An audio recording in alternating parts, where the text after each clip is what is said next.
Chapter 120. Why should I help you explain? Shi Shang tilted his head, his expression cold. Ji Xiaoyu seemed to have been awakened, and her face turned deathly pale. Her body swayed, and she took a step back. She was the one who had done this, so how could she help her? She had only disturbed her during her dance practice, and this was her revenge.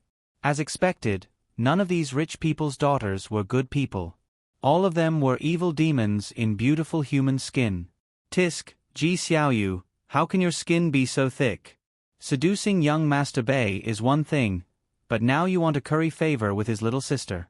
Do you really think that people don't know your dirty thoughts? Ji Xiaoyu suddenly turned to look at the girl, her tear-stained face full of viciousness. It was a bit frightening to look at. The girl was startled, but when she reacted, she immediately shouted, Ji Xiaoyu, what are you glaring at? Ji Xiaoyu seemed to have been enraged. She bared her fangs and brandished her claws as she pounced on the girl. You're the one who seduced people. I didn't seduce Bei Zhe. The two wrestled for a while before they were separated. Shi Shang watched as the farce ended, and then he saw the male lead appear. Bei Zhe glanced at them from afar, as if he didn't want to come over. The moment he turned around, he seemed to have thought of something and walked over with large strides, pulling Ji Xiaoyu into his embrace. The noisy scene suddenly became deathly silent. Many people didn't even dare to breathe loudly as they looked at Bei Zhe. Bei Zhe coldly swept his gaze over them, then roughly dragged Ji Xiaoyu away. Heavens, young Master Bei's gaze was murderous. Once Bei Zhe left, the frightened crowd breathed a sigh of relief. Ji Xiaoyu can't really be dating young Master Bei, right? Someone questioned. Of course, this question was met with angry glares from many girls. How could their young Master Bei choose an ugly duckling? Absolutely not. Young Master Bei was only interested in Ji Xiaoyu for a while. Once he got tired of her, he would abandon her. Shi Shang always felt that Bei Zhe was a bit strange. He seemed to be very angry every time he saw him, but after a while, he would appear in front of him to make his presence known. Madhav *K, the male lead is simply crazy. Shi Shang went to school and left school. His work and rest schedule was very regular. The male and female lead's relationship seemed to be progressing smoothly. Although Bei Zhe didn't admit to the rumors, every time Ji Xiaoyu was in trouble, he would step forward bravely. Shi Shang was actually very busy. Every time she went to the modern plane, she liked to make money. In this world where murder was illegal, money was a good thing. Shi Shang didn't do anything other than promote the relationship between the male and female leads. Now, almost the entire school believed that Bei Zhe and Ji Xiaoyu were dating. Ji Xiaoyu had defended herself in the beginning, but now, she had become silent. Now, the way she looked at Bei Zhe was completely different. Even if Ji Xiaoyu didn't have any feelings for Bei Zhe before, she would definitely like Bei Zhe now. Bei Zhe, there's going to be a joint performance for the school's anniversary celebration. Do you have any programs that you want to participate in? The class monitor, Lin Yin, asked as she scribbled on her notebook. No, Shi Shang replied without looking up. Lin Yin's pen paused for a moment before she pulled out the chair in front of Bei Zhe and sat opposite her. Bei Zhe, you can't be like this. Our studies are already very heavy. I see that you're either looking at your phone or reading books all day long. You need to relax a little. Shi Shang raised her head slightly and flipped the book in her hand so that it was facing Lin Yin. Lin Yin blinked and glanced at the book. Her face immediately turned red. Shi Shang expressionlessly flipped the book back. Bei Zhe, why are you reading this kind of book? Lin Yin stuttered, almost unable to form a complete sentence. Strike a balance between work and rest. Shi Shang calmly flipped the page. Lin Yin, this has nothing to do with striking a balance between work and rest. You're reading a pornographic novel. And such a perverted one at that. But shouldn't this kind of book be banned? Where did she buy it from? The quality looks pretty good. Ahem, I'm at the drama club. Why don't you come too? Young Master Bei is there too. When she mentioned Bei Zhe, Lin Yin's eyes became faintly infatuated. Ji Xiaoyu is there too? Amen. Lin Yin's expression darkened when she heard the name, Ji Xiaoyu. Would you let me go if I don't work? Shi Shang asked seriously. In the end, Shi Shang still joined the drama club. Of course, he did nothing and did nothing. The club president was Lin Yin. Shi Shang was also Bei Zai's younger sister, even though the two of them barely interacted. The school anniversary celebration was a special feature of the school. Every club had to put on a performance. The drama club's rehearsal was Snow White. Shi Shang really wasn't interested in this kind of fairy tale. If she were to write it, she would definitely turn the fairy tale into a dark one. The day before the school anniversary celebration rehearsal. Beiji, I'm sorry. I have to rehearse in a bit. Could you help me get my clothes? Lin Yin looked embarrassed. I'm going to wear the clothes tomorrow. The place where it's custom made is a bit far, so could I trouble you? Shi Shang took his feet off the chair and looked up at Lin Yin. Location. President. Lin Yin was about to speak when someone ran out from behind. Ji Xiaoyu went. She said you don't have to look for her. Ji Xiaoyu. Lin Yin was surprised. That place is so far away. How did she get there? We were just talking about it. Ji Xiaoyu took the initiative to go. Shi Shang's lips curved into a smile. Lord Plotline was indeed powerful. In the original plot, it was Beiji who had planned for the original owner to go. The important part wasn't to get the clothes, but to come back. There would be a heavy rain, and then she would have to go through hardships with the male lead. She hadn't done anything yet, but Ji Xiaoyu had actually taken the initiative to go. Sure enough, the male and female leads had to meet in different places. The suburbs. Ji Xiaoyu hugged a large bag as she walked through the water. Her heart was filled with regret and grievance. If she had known this place was so far away, she wouldn't have come. Moreover, when she arrived, she was so shocked by the scenery of the villa district that she didn't ask the taxi driver to wait for her.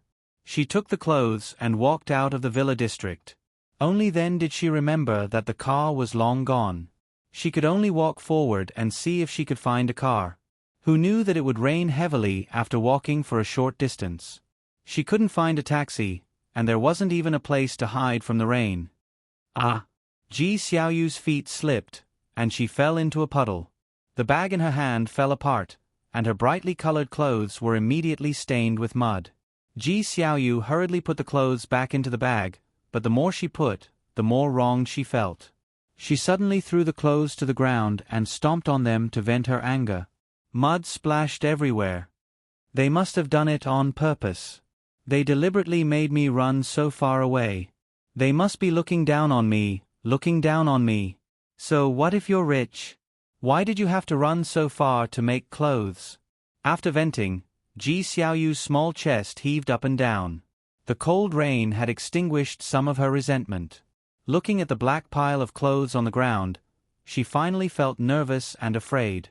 Just now, when she was picking up the clothes, she heard the assistant say that each of these clothes cost over 1,000 yuan. Most importantly, they would be used tomorrow. She couldn't lose face in front of Bei Zai. Ji Xiaoyu picked up the clothes and stuffed them all into the bag. She hugged the bag that had more than doubled in weight and continued walking. She had to clean the clothes before tomorrow. She didn't want those people to see her as a joke. One day, she wanted those people who looked down on her to be envious and jealous of her. Chapter 121. Shi Shang went to do something when the male and female leads were going through thick and thin together. Ji Xiaoyu's mother had passed away early, leaving only her father. He was busy with work and often neglected Ji Xiaoyu. Ji Xiaoyu was estranged from him because of her mother, so their relationship wasn't that deep. Father Ji liked to buy lottery tickets. After work, he went to buy a ticket as usual. When he left the shop, he bumped into a little girl. She bumped into him, and the ticket fell to the ground. "How can you walk like that? Don't you have eyes?" Father Ji scolded. I'm sorry. The little girl hurriedly picked up the ticket and handed it to Father G. Be careful next time. Father G rudely took the ticket back. Young people these days are so careless. I'm sorry, I won't do it again. The little girl apologized again and again, then ran away. After turning the corner of the street, the little girl walked towards a coffee shop and sat opposite a young girl with a still face. This young girl was Shi Shang. Here. The little girl pushed the ticket in front of Shi Shang. Where's the money? Shi Shang took out a few bills from his bag and handed it to her. The little girl took the money and left. Shi Shang looked at the ticket on the table and smiled strangely. He became rich overnight. On the day of the school's anniversary, everything was ready, but the person who went to get the clothes was not there yet. Why isn't she back yet? Call her. Also, why isn't young Master Bei here yet? Bei Ji, have you seen young Master Bei? Lin Yin walked over anxiously. Shi Shang looked up and shook his head. I don't know. I didn't see him last night. President, we're next. President, I can't get through to Ji Xiaoyu and young Master Bei's phones. The male and female leads were cultivating their relationship. How could they turn on their phones? The group of people was anxious, and the time they spent on stage was getting shorter and shorter. They're here, they're here. They're back. Ji Xiaoyu and Bei Zhe were surrounded as soon as they entered the backstage. Ji Xiaoyu, where's the costume? Young Master Bei, hurry up and put on your makeup. The group of people talked at once, but the two didn't move. The noise suddenly stopped. Only then did everyone realize that the two of them were in a rather sorry state. I'm sorry. Ji Xiaoyu suddenly spoke up, breaking the silence. I lost my clothes. Ji Xiaoyu, this isn't the time to joke around, another student said. I'm not joking. Ji Xiaoyu couldn't face the gazes of so many people. She subconsciously hid behind Bei Zhe. Bei Zhe shielded Ji Xiaoyu behind him. This action clearly showed that he had lost his clothes. Everyone looked at each other.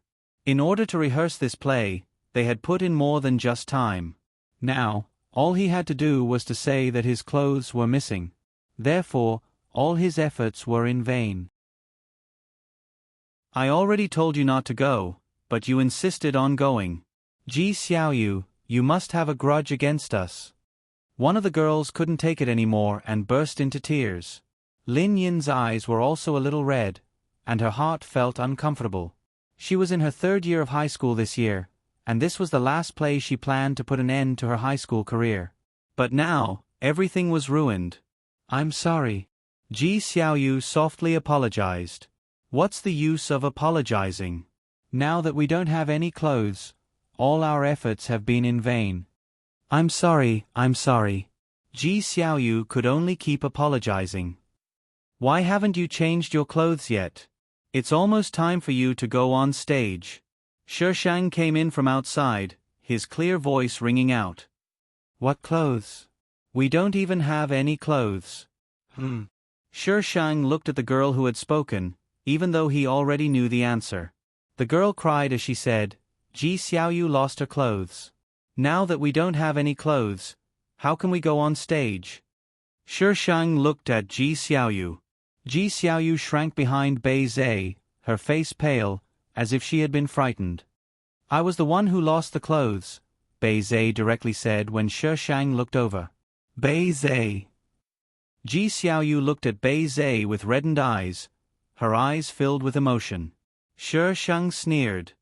If you don't have the ability, then don't poke your nose into it.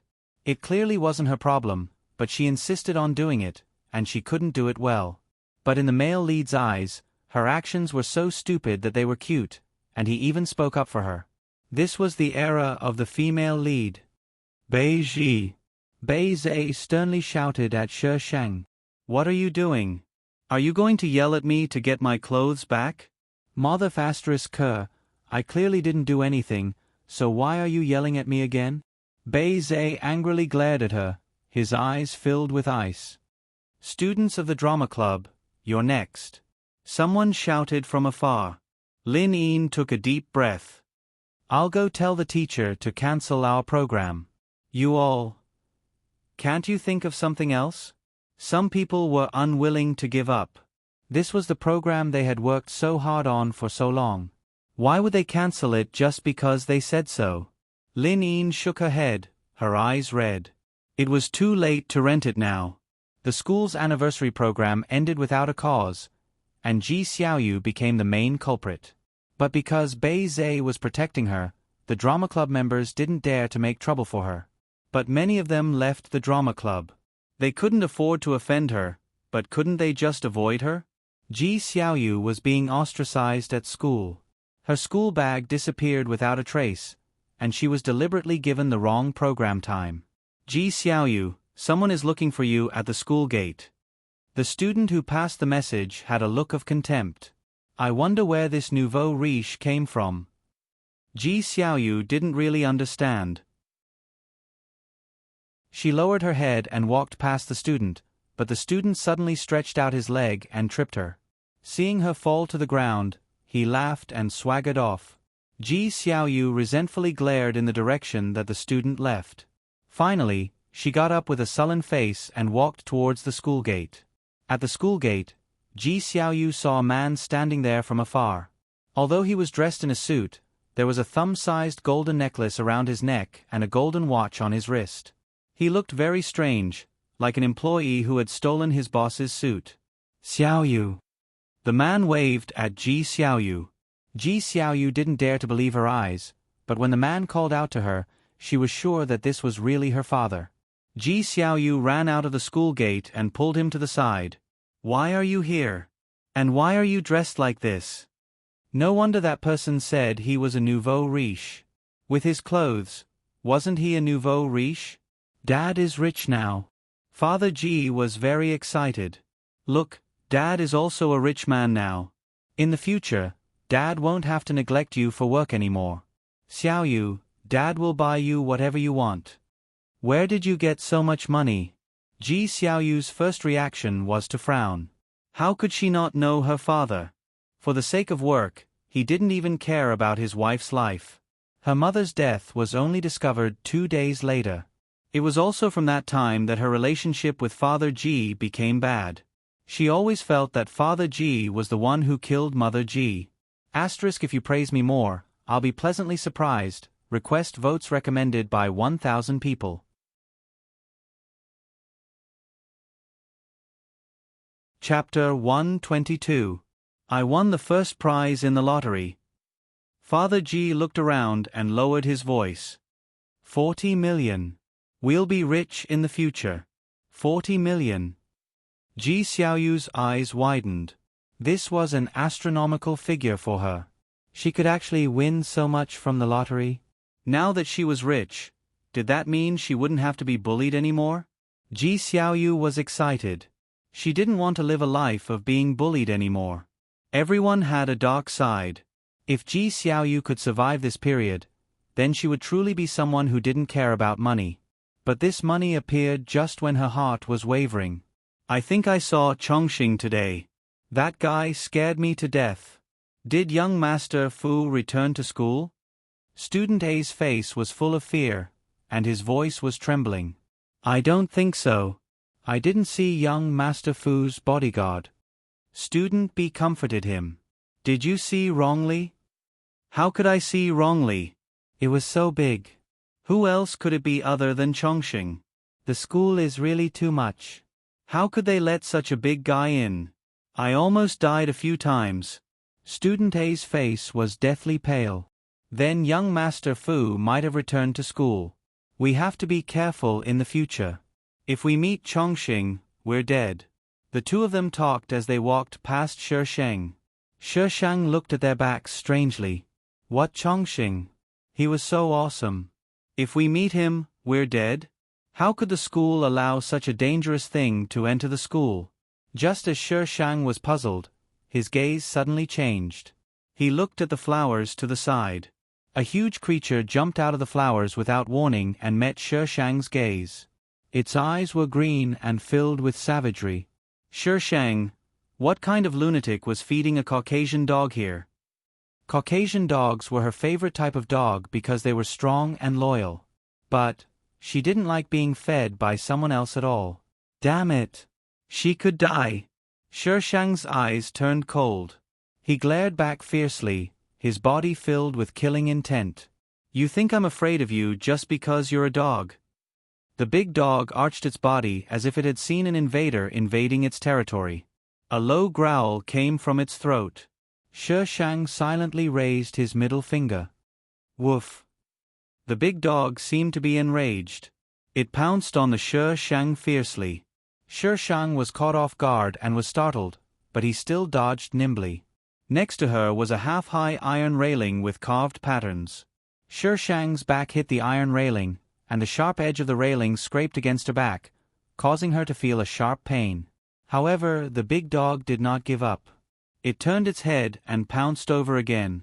Its fierce eyes looked as if it wanted to tear the Shi Shang apart. Shi Shang silently took out his iron sword, but before he could swing it, the big dog howled and crawled on the ground with its tail between its legs.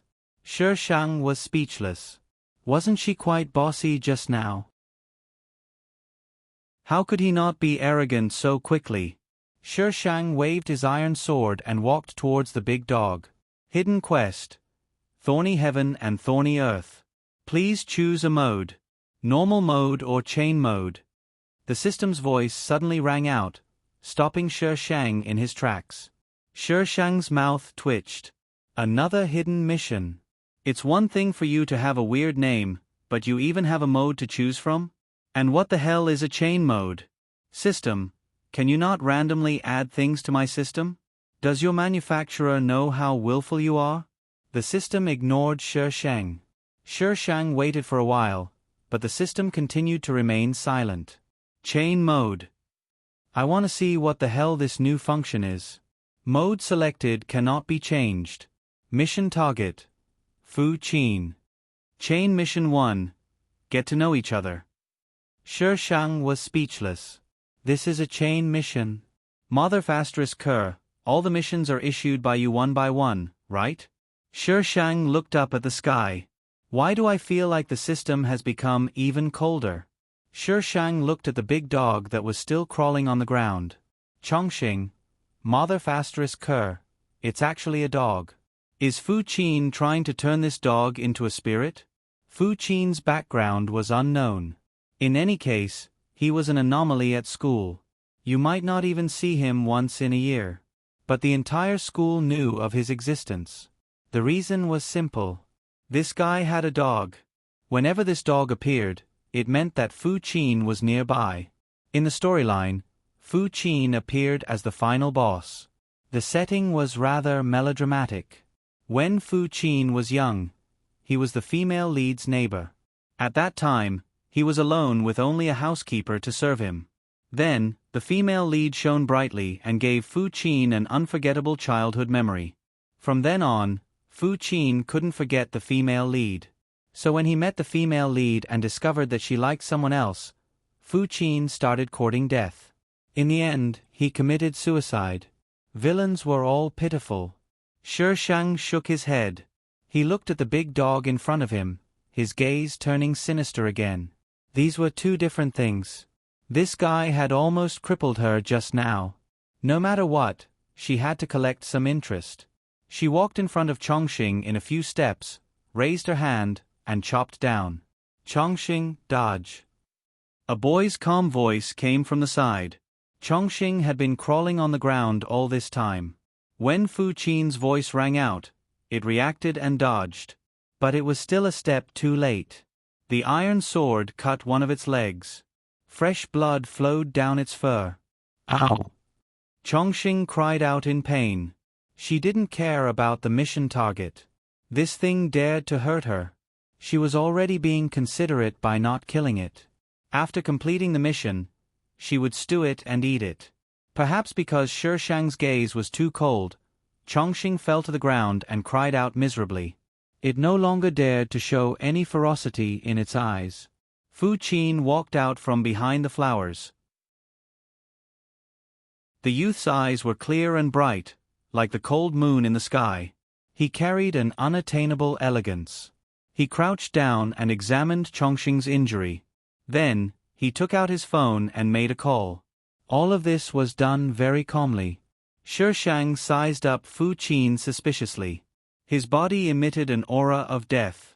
Soon enough, someone appeared at the end of the path and carried Chongqing away. Only then did Fu Qin get up. His calm eyes were like a deep spring.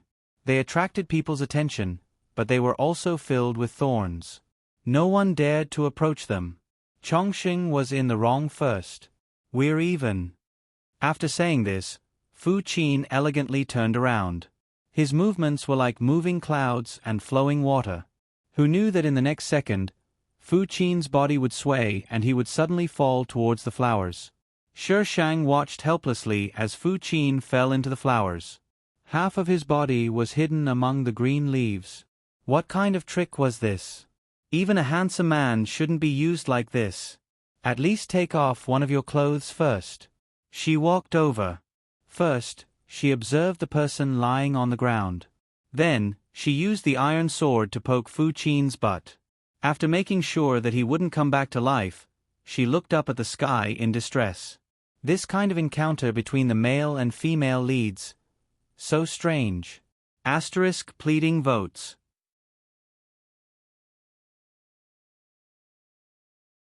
Chapter 123. Shi Shang was about to turn around and leave when the system's voice rang out again. Chain Quest 2. Send Fu Qin to the hospital. Shi Shang. Are you sure this isn't an impromptu quest? He suddenly regretted choosing a chain quest. Why did he have to court death? There's definitely something wrong with the system's products.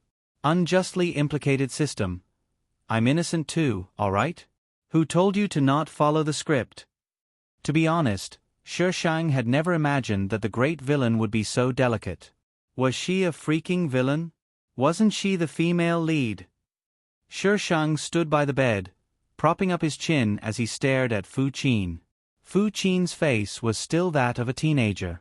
To an old monster like Shi Shang who had seen his fair share of handsome men, his looks were somewhat unremarkable. But that aura of death around him, it was very attractive. When Fu Qin woke up, Shi Shang was standing by the window, talking on the phone. His crisp voice was pleasing to the ear. He's not awake yet, so I'm not too sure. Ah. No, I just picked him up on the road and sent him here like Lei Feng. You're welcome. Okay. You want me to take care of him? Pay. Fuck. Okay, no problem. I'll definitely take good care of him. Fu Qin moved his neck, trying his best to see the girl standing by the window. It was the girl with the strange iron sword from before. When she turned around, her clear and bright eyes seemed to be sprinkled with resplendent starlight. However, there wasn't the slightest ripple in the depths of her eyes. When their gazes met, Shi Shang's originally calm face immediately twisted into a slightly strange smile. Your life seems to be very valuable. You're offering me $1 million just for taking care of you? Just how rich was the Fu family? Fu Qin didn't respond, his gaze moving down to her hand. Shi Shang looked down and saw his phone in her hand. He tossed it onto the bed and explained, "It rang a lot, so I picked it up because I was a bit annoyed." Fu Qin took the phone, unlocked the screen, and glanced at the number. He blocked it and turned it off. All in one go. Shi Shang didn't say anything. Fu Qin also didn't say anything. He closed his eyes, his breathing shallow. The atmosphere became tense. Until a middle-aged man who called himself Fu Qin's butler arrived, breaking the deliberate atmosphere. "Thank you, young lady." The man thanked Shi Shang politely. He looked at her in amazement, as if he was looking at an alien. "Here's a check for 1 million yuan. Shi Shang felt uncomfortable under her gaze. He glanced at the check. She really gave it to him. I don't understand the world of the rich. Shi Shang took the check calmly. Then I'll leave first.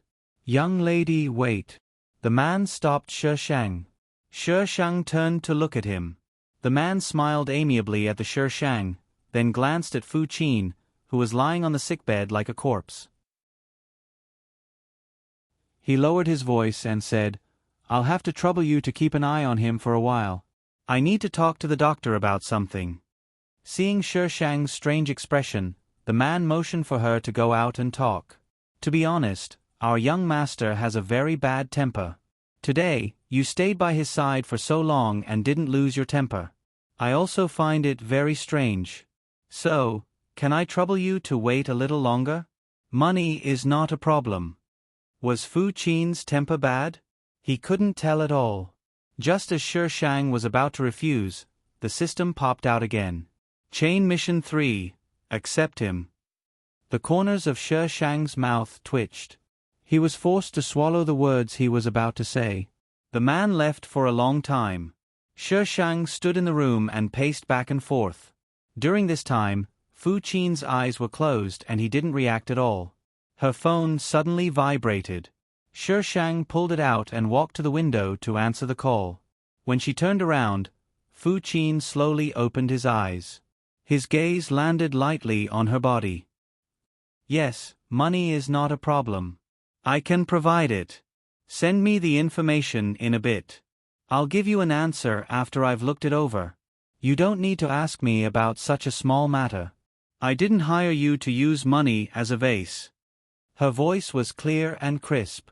It carried the sweetness of a young girl, but it was very clean and efficient. Shi Shang hung up the phone and looked at the stock market for a while before turning to look at the sickbed. Fu Qin was still lying there quietly. The man hadn't returned for a long time.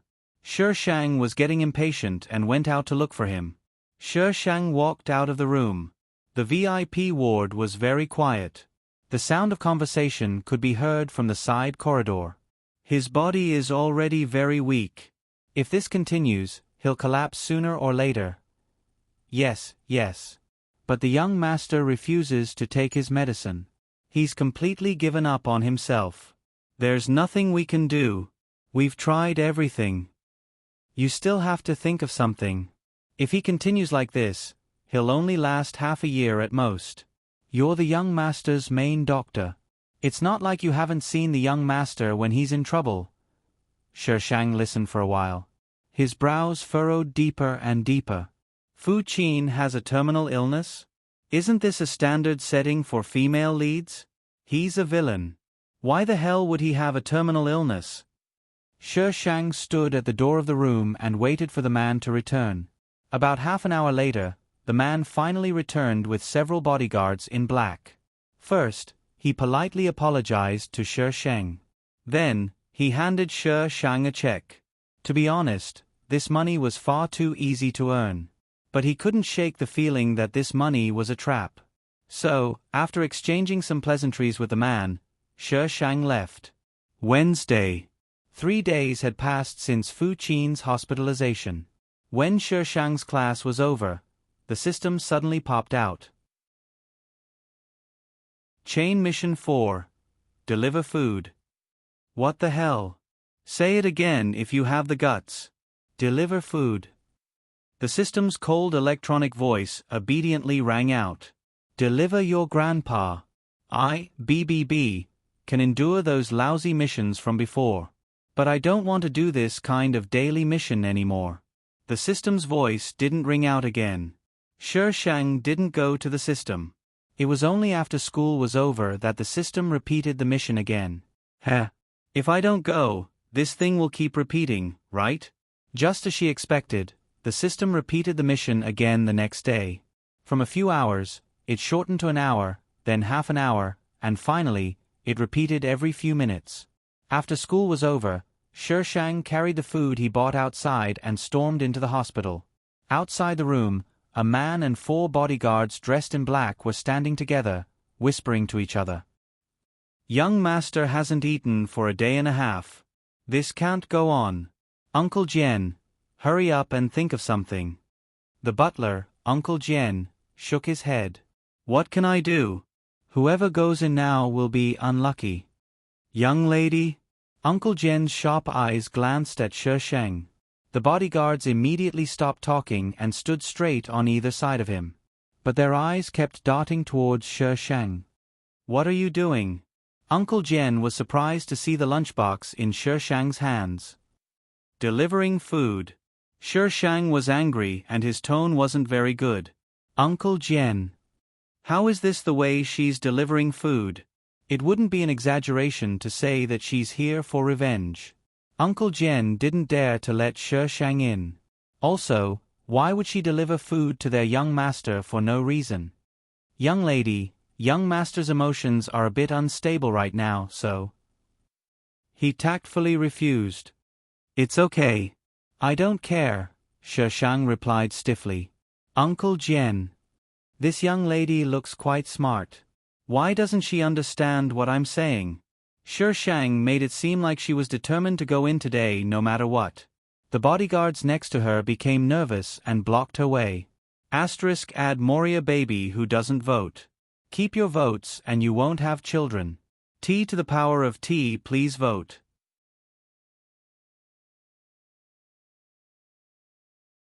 Chapter 124. You still haven't allowed young Master Fu to eat? The doctor appeared out of nowhere and ignored the tense atmosphere. He calmly said, Today is the third day. He hasn't eaten anything these days. If this continues, we can only prepare for his funeral. The doctor left after he finished speaking, not caring about the reactions of the people here. If one looked closely, they would realize that the doctor was practically running away. It's hard to be a doctor. Look at these family members. They all look like they want to kill someone. Maybe I should call security first. Uncle Jian and Shi Shang glared at each other. For some reason, the bodyguards suddenly tried to persuade Uncle Jian. In the end, Uncle Jian let Shi Shang in. The most important thing now was to get young Master Fu to eat. The room was a mess.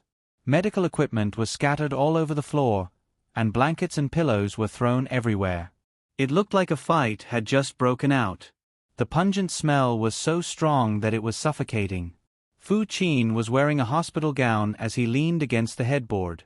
One of his legs was propped up on the bed, and his hand was resting on his knee. He was holding a cigarette between his index and middle fingers. Smoke swirled around him, making his figure appear hazy and illusory. His other hand hung by the side of the bed. Fresh blood flowed from his fingertips and dripped onto the floor. He tilted his head. His eyes were shrouded in fog and filled with a deathly stillness. The scene was decadent and bloody. Do you want to die, or do you not want to die? Shi Shang was already angry. When he saw this scene, he didn't think much and directly mocked, If you want to die, you can just jump from here. Why go through all this trouble? When he heard the voice, Fu Qin moved his stiff neck. It took him a while to focus and see the girl standing in front of him. After looking at Shi Shang for 3 seconds, he suddenly stood up and walked barefoot to the open window. He flipped over and stepped on it. Young master. A group of people rushed in from outside. Don't be rash, young master. Get out. Fu Qin's voice was very soft. The wind blew through the window, making it sound like it was broken. Jump if you can. Shi Shang continued to goad him. Little girl. Uncle Jian's voice was very loud. His eyes were filled with anger. He wanted this little girl to come in and persuade the young master, not to instigate the young master to die. Young master. Uncle Jian turned his head to look, but Fu Qin's figure had already disappeared from the windowsill. Instead, several bodyguards were leaning against the window, looking down in horror. Shi Shang was dumbfounded. He really jumped. F***ck, this villain died too easily. I can't take it anymore. When using items, there's a time gap. Shi Shang gritted her teeth and muttered the words. Space suddenly became still. Everyone's expression froze at that moment. The world became silent. Shi Shang stepped through the mess on the ground and walked to the window on the other side. He pushed it open and looked down. Fu Qin was still in a descending position, only a dozen or so meters above the ground. Shi Shang jumped down from the window and quickly reached Fu Qin's side. She landed firmly beside him, stepping on the iron sword. She brought Fu Qin down a few meters, stopping when they were a meter above the ground. Then, she waited for the item to lose its effect. 3, 2, 1. In that instant, the still city came alive. The silent world was filled with noise. Shi Shang, who was hugging Fu Qin, smashed into the ground from the impact. Although she'd managed to cushion some of the impact, she still heard a crisp crack from her back. F***ck, why does she want to die?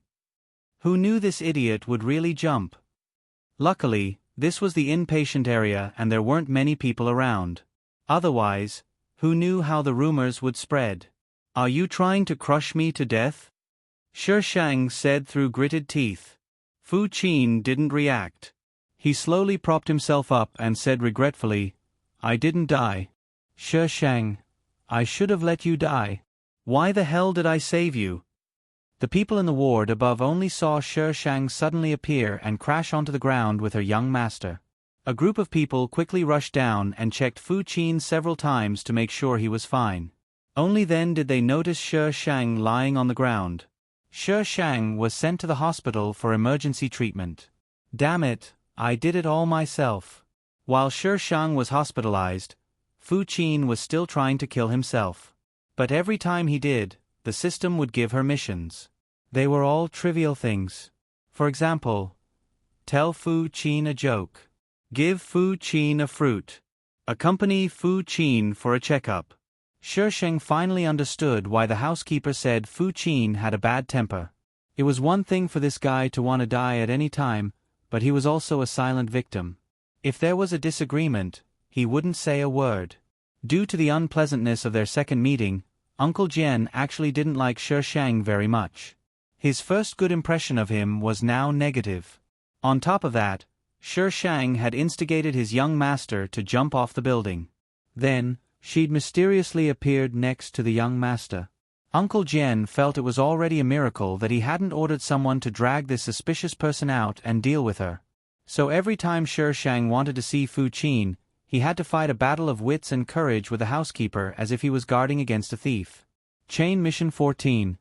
Send flowers. Shi Shang, who was in the middle of taking her medicine, silently chewed on the bitter pills until they made crunching sounds. The nurse who came to deliver the medicine was scared witless. Miss Bay's expression. Was she trying to kill someone? Also, wasn't the medicine bitter? The nurse watched as Shi Shang angrily finished the medicine. Then, she quickly packed up and left the ward. These two wards were filled with strange people. One didn't take medicine, while the other chewed medicine like it was candy. Rich people these days were getting weirder and weirder. Shi Shang picked up his phone and ordered a bouquet of flowers online. What kind of flowers? Whatever, they weren't important. When Shi Shang received the flowers, his entire face darkened. Mother ***, how could I forget to say I didn't want roses? Forget it, that person who thinks about dying all day probably won't care. With great difficulty, Shi Shang carried the large bouquet of roses to the front of the ward. At first, the bodyguards didn't see anyone. Just as they were about to stop him, they saw an exquisite little face behind the flowers. Miss Bay, what are you doing? What are you doing? Sending roses. Shi Shang first looked around. When he didn't see Uncle Jian, he glared at the bodyguard. Open the door, my back hurts. I haven't recovered yet. The bodyguard hastily pushed the door open. They were actually quite willing to see Shi Shang come looking for their young master. At least at this time, although the young master didn't say anything, he wouldn't try to escape or commit suicide when they weren't paying attention. Fu Qin was looking down at his phone. When he heard the door open, he quickly lay down and pulled a blanket over his head. This girl was always in front of him. It was so annoying.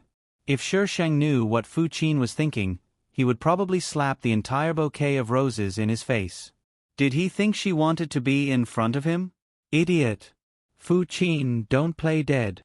Shi Shang threw the flowers onto Fu Qin's blanket. Get up and collect the flowers. Fu Qin could smell the strong fragrance of the flowers under the blanket.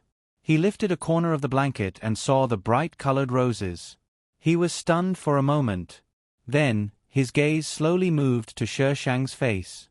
This chapter is poisonous. Ha ha ha.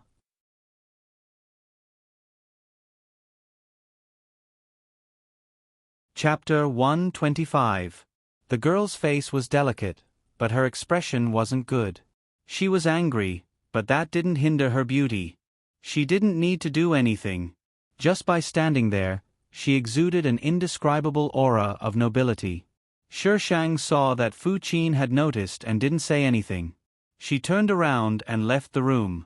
Mother *Ke, I'm not going to do chain missions anymore. It's so tiring. Kocha, the door to the room closed and the room returned to silence. Fu Qin slowly lifted the blanket and sat up. He held the bouquet of flowers in front of him and stared at it for a while. When Uncle Jian returned to the room, he saw the roses scattered all over the room. His young master was lying on the bed, his head lowered as he played with his phone. There were also a few roses scattered around him. I just went out to buy food. How did the room turn into this? Where did the flowers come from? Uncle Jian couldn't ask his young master, so he could only ask the bodyguard outside. Miss Bei gave them to us, the bodyguard replied honestly. Uncle Jian's expression turned ugly. She gave me roses? What's the meaning of this? Does she fancy the young master? No, young master can't be with this girl. They're not a good match. Uncle Jian handled the discharge procedures for Fu Qin that day. Shi Shang didn't receive any mission notifications for the next few days. She was happy that there were no missions, but when she left the hospital, she found out that Fu Qin had been discharged long ago.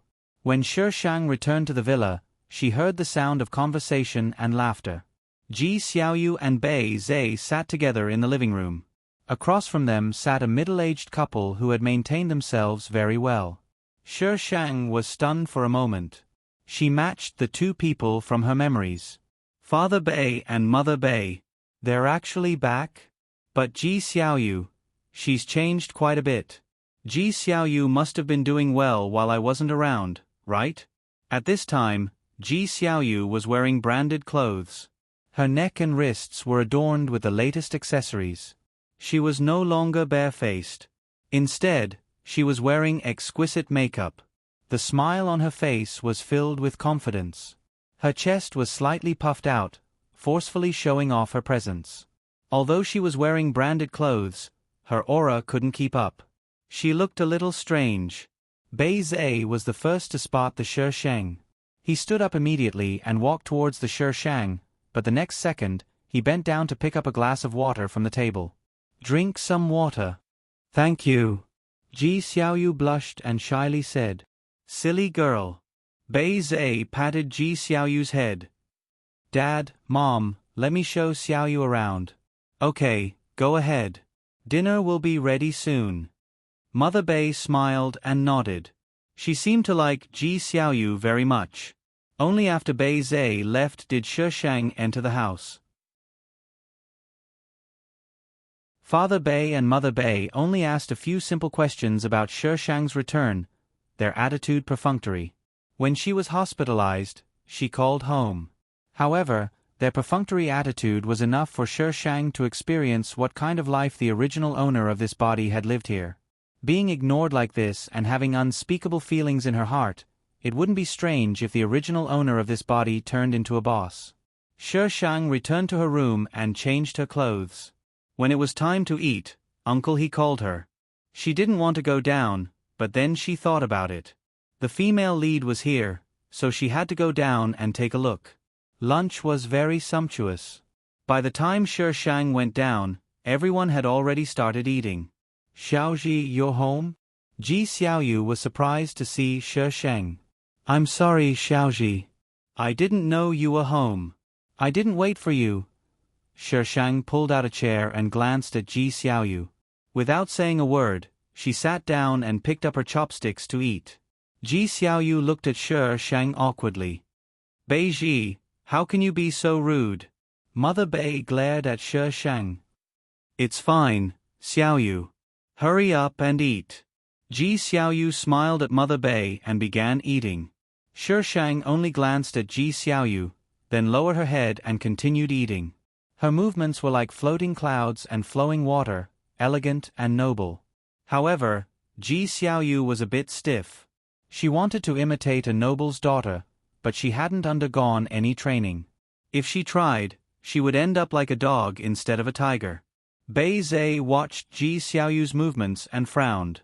Ji Xiaoyu was also a bit anxious. It looked so easy for them, but why was it so difficult for her?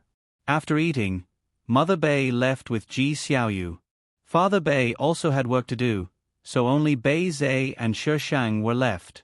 Shi Shang drank tea, his eyes glued to his phone. He was a bit puzzled as to why Bei Zhe was still sitting across from him. Bei Zhe, he suddenly called out. Shi Shang raised her head and looked at him with a puzzled expression. What was the male lead doing? Bei Zhe stared at Shi Shang for a long time before saying, "Don't you have anything to say?" "What do you want to say? Should I congratulate you? We don't have a good relationship, so what's the point of saying that?" Bei Zhe suddenly became angry and left with a gloomy expression. Shi Shang, he didn't quite understand the male lead's actions. Father Bei and Mother Bei only stayed at home for 2 days. Ji Xiaoyu also stayed at the Bei residence during this time. During this time, Father Bei and Mother Bei turned a blind eye to her behavior. When they left, they even allowed Ji Xiaoyu to stay at the Bei residence. Ji Xiaoyu naturally half refused and half shyly agreed. When she moved into the Bei residence again, Ji Xiaoyu didn't want to stay on the 3rd floor. Instead, she wanted to stay on the 4th floor. Who knew that Bei Zhe would refuse on the spot, making Ji Xiaoyu feel awkward and wronged. In the end, she still stayed in her original room. The next day, early morning. "Xiaoji, wait for me." Ji Xiaoyu ran out of the villa. "Xiaoji, let's go to school together. Let's take Bei Zhe's car." Shi Shang glanced at Ji Xiaoyu. "Why is the female lead teasing me for no reason? Zhe said he has something to do today, so he wants me to take your car." Ji Xiaoyu was very confident. Her chin was slightly raised as she spoke. She was now a rich person, so she didn't need to lower herself to her. "Oh, then I refuse." Shi Shang opened the car door and got in, then slammed the door shut. The chauffeur immediately started the car and left. Ji Xiaoyu's face was covered in exhaust fumes. She stared at the car with an ugly expression. It was one thing to look down on her in the past, but now that she was rich, she still dared to look down on her. Ji Xiaoyu clenched her fists and turned to find the housekeeper, asking him to prepare a car for her. In the past, she was a servant. Now, she was a guest. When Ji Xiaoyu arrived at the school, she just happened to see Shi Shang enter the school with a youth beside him. That youth, how should she put it? He looked especially good. Even better than Bei Zhe. Several black-clothed bodyguards followed behind him, maintaining a certain distance from the youth. The youth also had a large dog by his side. The people around them all distanced themselves from them. Thus, they seemed especially conspicuous and conspicuous. Ji Xiaoyu heard the youth's name from the nearby chatter. Fu Qin. That Fu Qin who was rumored to be a legend in school. Asterisk begging for votes, 1,000 recommendation votes. Why aren't you voting?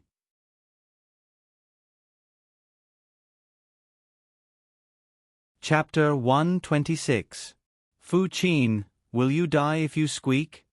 Shi Shang's mouth was dry from all the talking, but Fu Qin didn't respond. He was instantly enraged. Why are you torturing me so early in the morning? Fu Qin paused and tilted his head to look at Shi Shang. A trace of impatience flashed across his face as he reached his hands out from his pockets. Shi Shang hurriedly handed him the breakfast. He looked at the breakfast and threw it on the ground under Shi Shang's gaze. I don't like it. Shi Shang. System, don't stop. I want to chop him up. I've never met such a vile villain. I ran half the city to buy breakfast early in the morning, but it was ruined like this. No one has ever served me like this before. The bodyguard sensed the murderous aura and hurriedly pacified Shi Shang. Miss Bei, calm down. The young master isn't in a good mood today. Let me apologize. Please don't be angry. Calm down, you have to calm down. Calm down. Calm down my ass. I have to kill him today and rid the world of evil. Hurry and take the young master away. Miss Bei, don't be rash. Shi Shang was stopped by the bodyguards while Fu Qin was dragged away.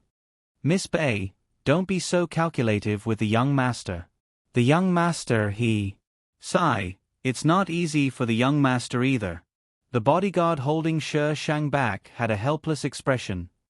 Then it's easy for me? It's a blessing that I can serve him, but he doesn't cherish it. The bodyguard hurriedly pacified her. It's not easy for Miss Bei either. But you're the only one who can make the young master eat. Even if we threaten him with our lives, the young master won't even look at us. If he wants to die, then let him die. What's the point of living? He's just a waste of air. Bodyguard. Since you want the young master to die so badly, why are you still sticking close to the young master? Shi Shang was truly infuriated by Fu Qin and was in a state of irritation for the entire day. Lin Yin tried to talk to Shi Shang several times, but every time, she was shut up with a single word.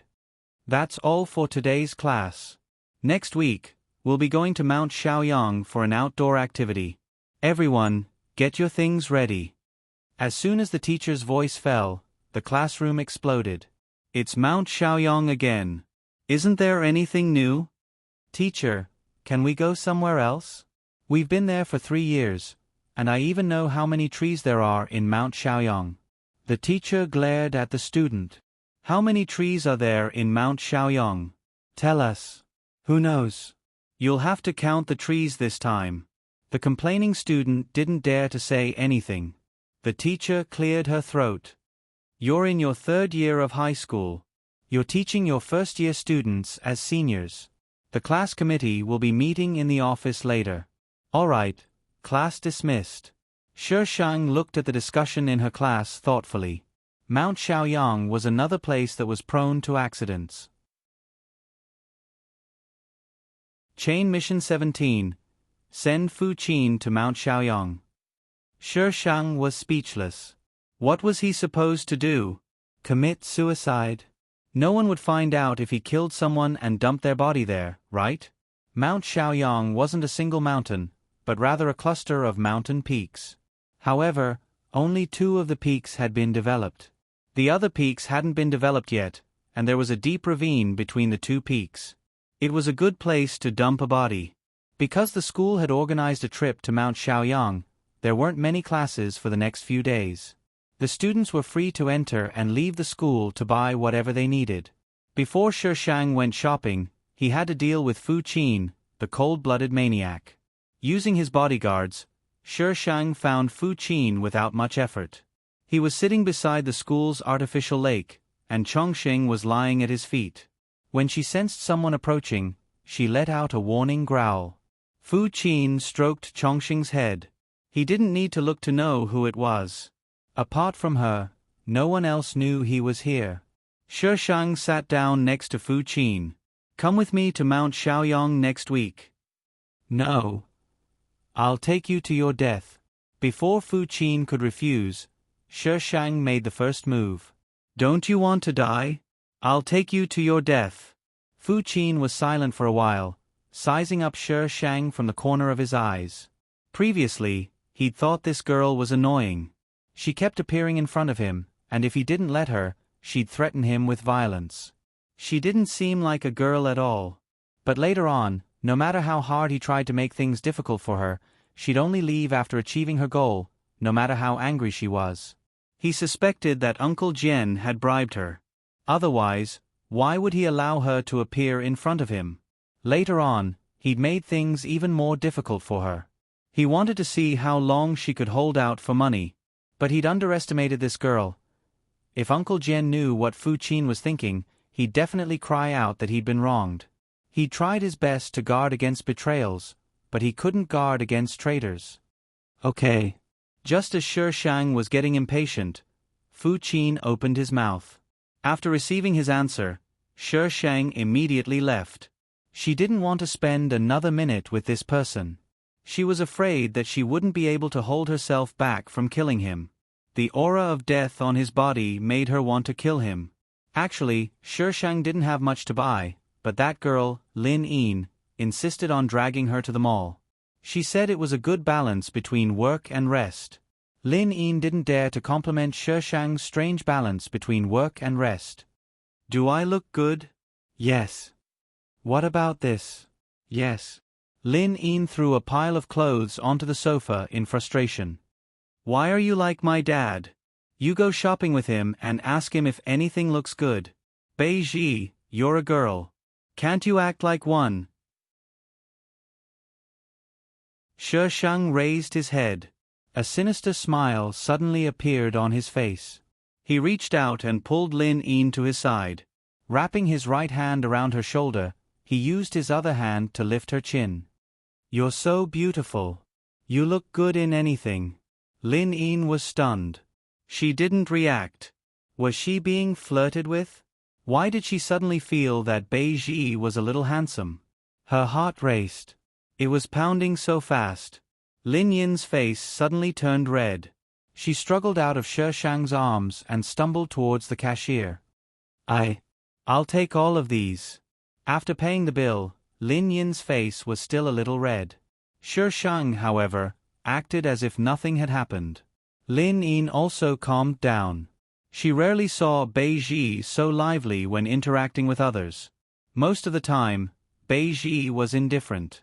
Occasionally, she would reveal an expression. It was either sarcastic or disdainful. She was full of thorns and made people feel intimidated. If she could see this side of her, did it mean that deep down in her heart, she already treated her as a friend? Oh, we still need to buy a tent. Xiaoji, do you have a tent? Mine broke last year. I need to buy a new one. Lin Yin had changed the way she addressed Bei Ji from Bei Ji to Xiaoji. I don't think so. She Shang casually replied, but his gaze fell on the store opposite. Then let's go buy some. Lin Yin looked around. It's upstairs. Let's go up from there. Xiaoji, what are you looking at? Lin Yin followed She Shang's gaze and saw two familiar figures in a sports store. Her face turned pale and she hurriedly looked away. Come on, give me your tickets.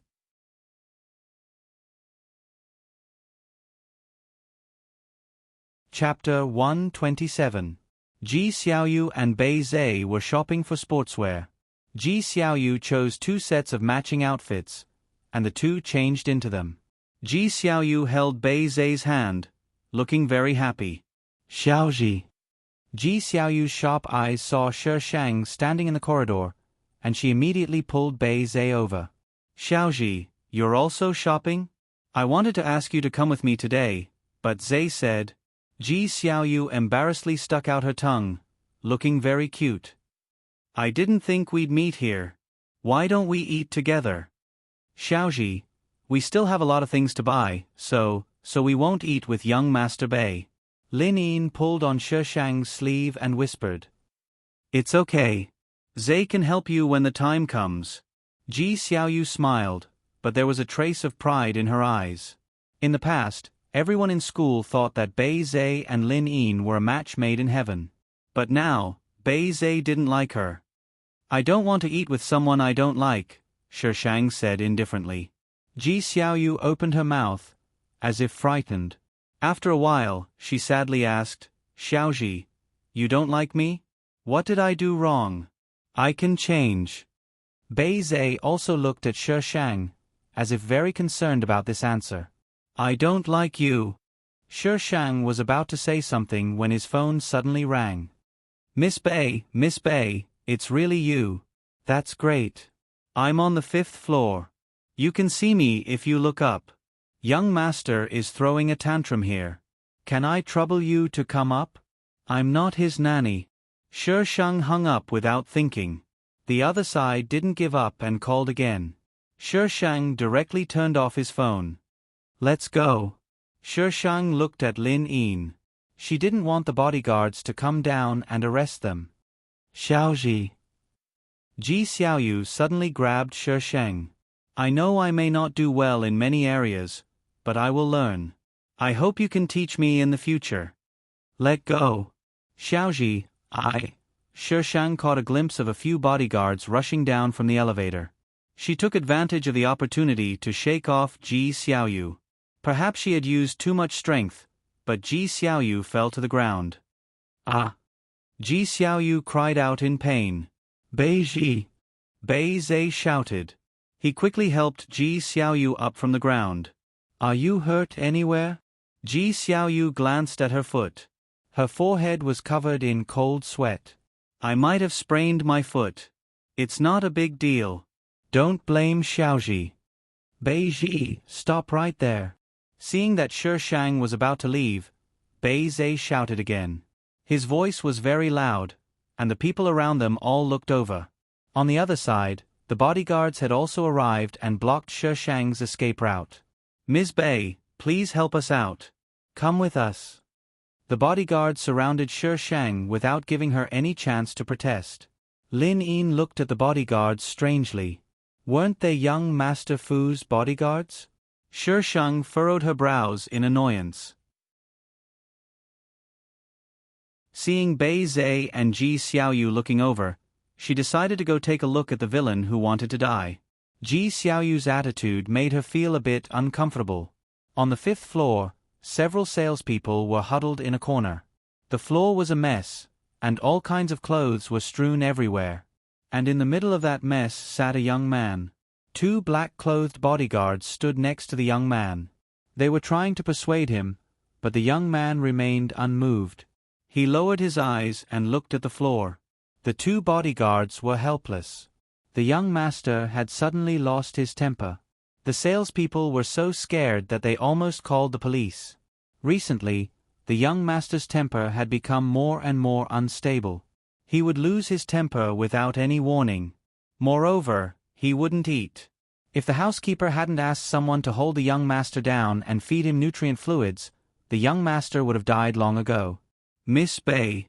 The 2 bodyguards were racking their brains to persuade Fu Qin.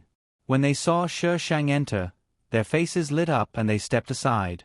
What's wrong with him? Why did he come to someone else's department store to lose his temper? Was he seriously ill? The bodyguard told him what had happened. But as they walked, Fu Qin suddenly stopped walking. He walked straight in and sat down. No matter how they tried to persuade him, he wouldn't leave. When they tried to take him away by force, he started smashing things. The mess in the shop was all his fault. Shi Shang walked over. Fu Qin slowly turned his head. Something flashed in front of his eyes. Then, he felt a sharp pain in his neck and his vision turned dark. The bodyguards were dumbfounded. This was too simple and crude. What's the point of keeping you? Shi Shang supported Fu Qin. What are you looking at me for? Don't you want your young master anymore? If you don't want him, I'll throw him away. The stunned bodyguards were awakened by Shi Shang's words. They rushed forward to protect their young master. If Miss Bei said she would throw him away, then she really might. Thank you, Miss Bei. The bodyguards politely thanked Shi Shang. They weren't Miss Bei. How would they dare to touch Fu Qin? If Miss Bei was here today, they would probably have to wait for Uncle Jian to come. Even if Uncle Jian came, he might not be able to do anything.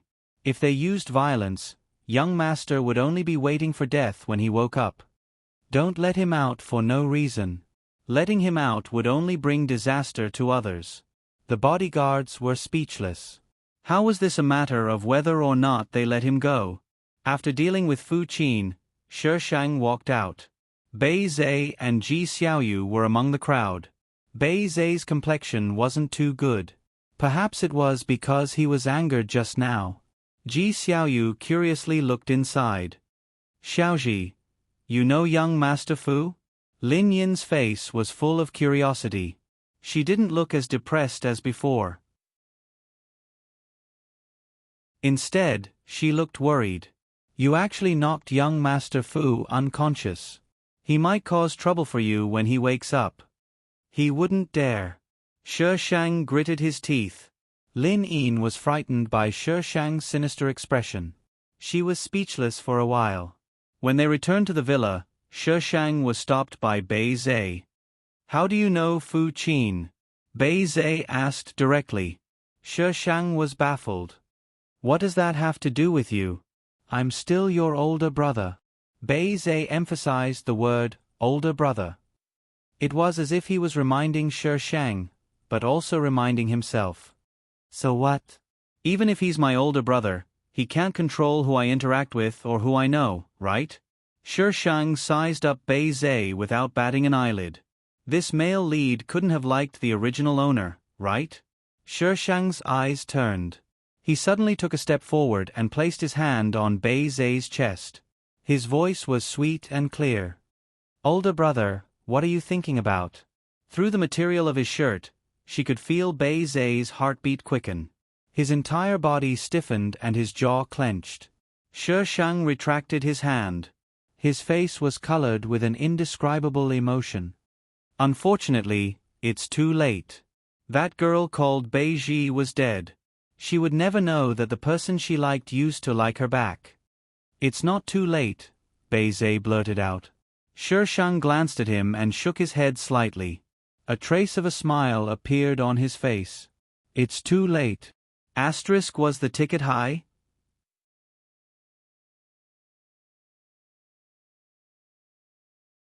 Chapter 128. Ever since their tacit exchange that day, Bei Zhe hadn't been seen for several days. Only when the school was about to set off for the MT Shaoyong event did Bei Zhe appear. Shi Shang stood outside the car and called Fu Qin, but Fu Qin rejected her call and turned off his phone. Shi Shang held up the phone, her expression rapidly changing. Death was too easy for him. She wanted him to suffer a fate worse than death. Shi Shang changed the number and called Fu Qin's bodyguard. This time, the call went through quickly. Where's Fu Qin? Didn't he want to die? He's already booked the ticket and he's regretting it? Tell him that we don't accept refunds. Tell him to hurry over. Miss Bei, where are you taking young master? Uncle Jen's voice came from the other end. Shi Shang was stunned. She looked at the name on her phone. It was indeed a bodyguard, but why did the housekeeper pick up? To MT Shaoyong, Shi Shang answered honestly. For what? To look at the stars, the moon, and talk about life. Shi Shang made up a random excuse. Before Uncle Jen could answer, a static noise came from the other end. Then, she heard Fu Qin's voice come through the phone. He said two simple words, school gate. Fuck. Shi Shang's face darkened. She stuffed her phone back into her pocket and told the teacher in charge to stop at the school gate. After counting the number of people, the school bus slowly drove out of the school gate. Shi Shang's car stopped at the gate. Everyone was puzzled. Shi Shang, who was sitting in the front row, stood up and got out of the car. I think it's young Master Fu.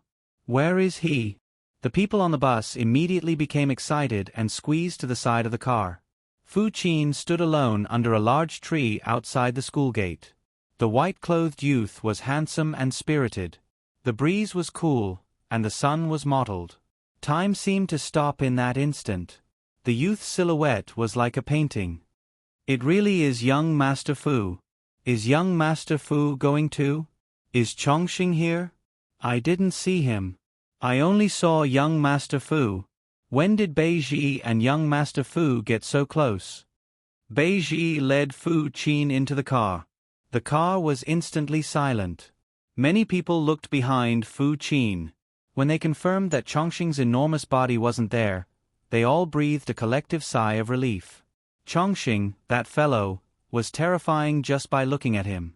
Fu Qin was also a senior in high school, so the teacher naturally recognized him. Seeing him come up, the teacher didn't say anything and had the car start up again. When they arrived at MT Shaoyong, the people in the other cars saw Fu Qin and turned to look at him. When Bei Zhe saw Fu Qin and Shi Shang standing together, his expression darkened.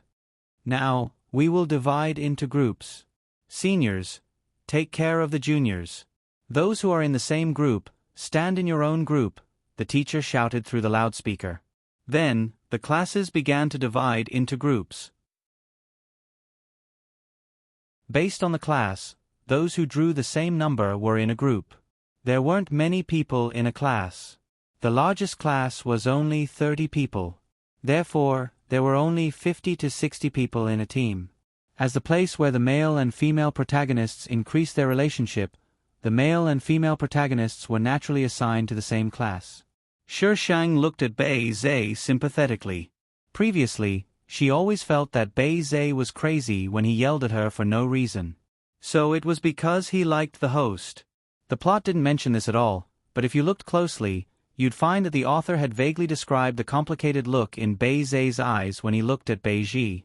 The author probably wanted to write that Bei Zhe actually liked Bei Zhe and use that to torture the male and female protagonists.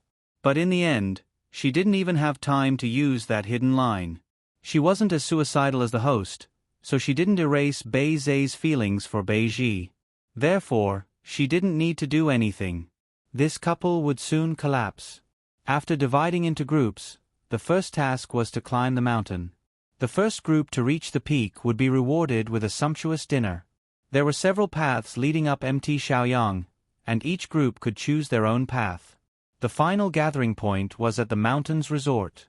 Shi Shang's class chose a path that wasn't easy to walk, but it was relatively short. At first, these people could still persevere, but soon, they were crying for their parents and making a fuss.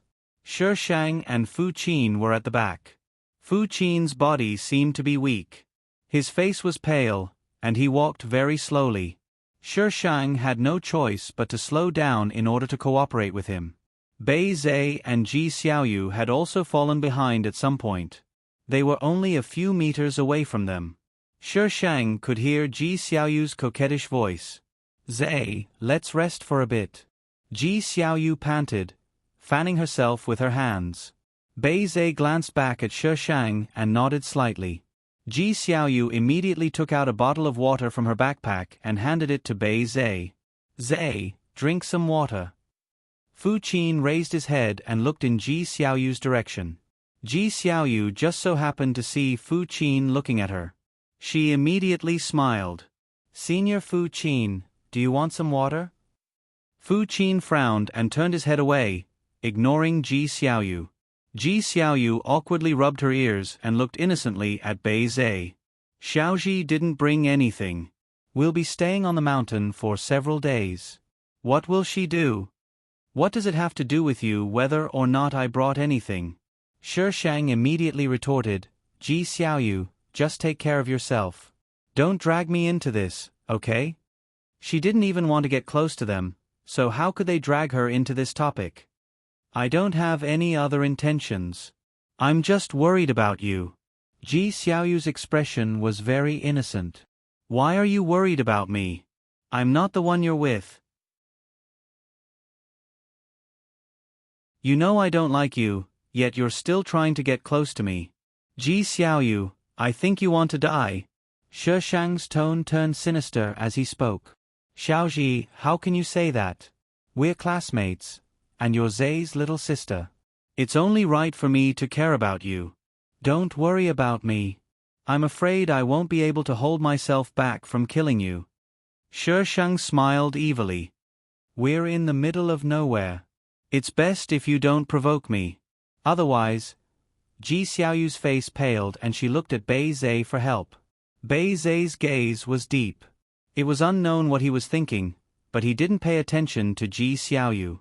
The atmosphere suddenly turned heavy. Ji Xiaoyu bit her lip and looked angrily at Shi Shang once more. However, she met Shi Shang's gaze. In that instant, she felt a chill run down her spine. She felt as if she was being watched by something without a mechanism, ready to take her life at any moment. "Water." Fu Qin looked at Shi Shang and broke the strange atmosphere. Shi Shang retracted his gaze and continued walking with Fu Qin. When the two people behind them couldn't see them anymore, Shi Shang took out a bottle of water and handed it to Fu Qin. Fu Qin calmly accepted it. He wasn't the least bit curious about Shi Shang's actions of taking things out of thin air. The two of them walked and stopped. Just as they were about to reach the top of the mountain, they caught up with the rest of the group. Once they reached the top of the mountain, the first group to arrive could go to the teacher to get a room card. Because there were too many people, there weren't enough rooms in the holiday villa. Therefore, two people could only share a room. In order to prevent him from being assigned to the same room as the female lead, Shang specially requested to share a room with Lin Yin. We're going to dump the corpse tomorrow. Are you excited? Vote. Give me a tip. I don't refuse anyone.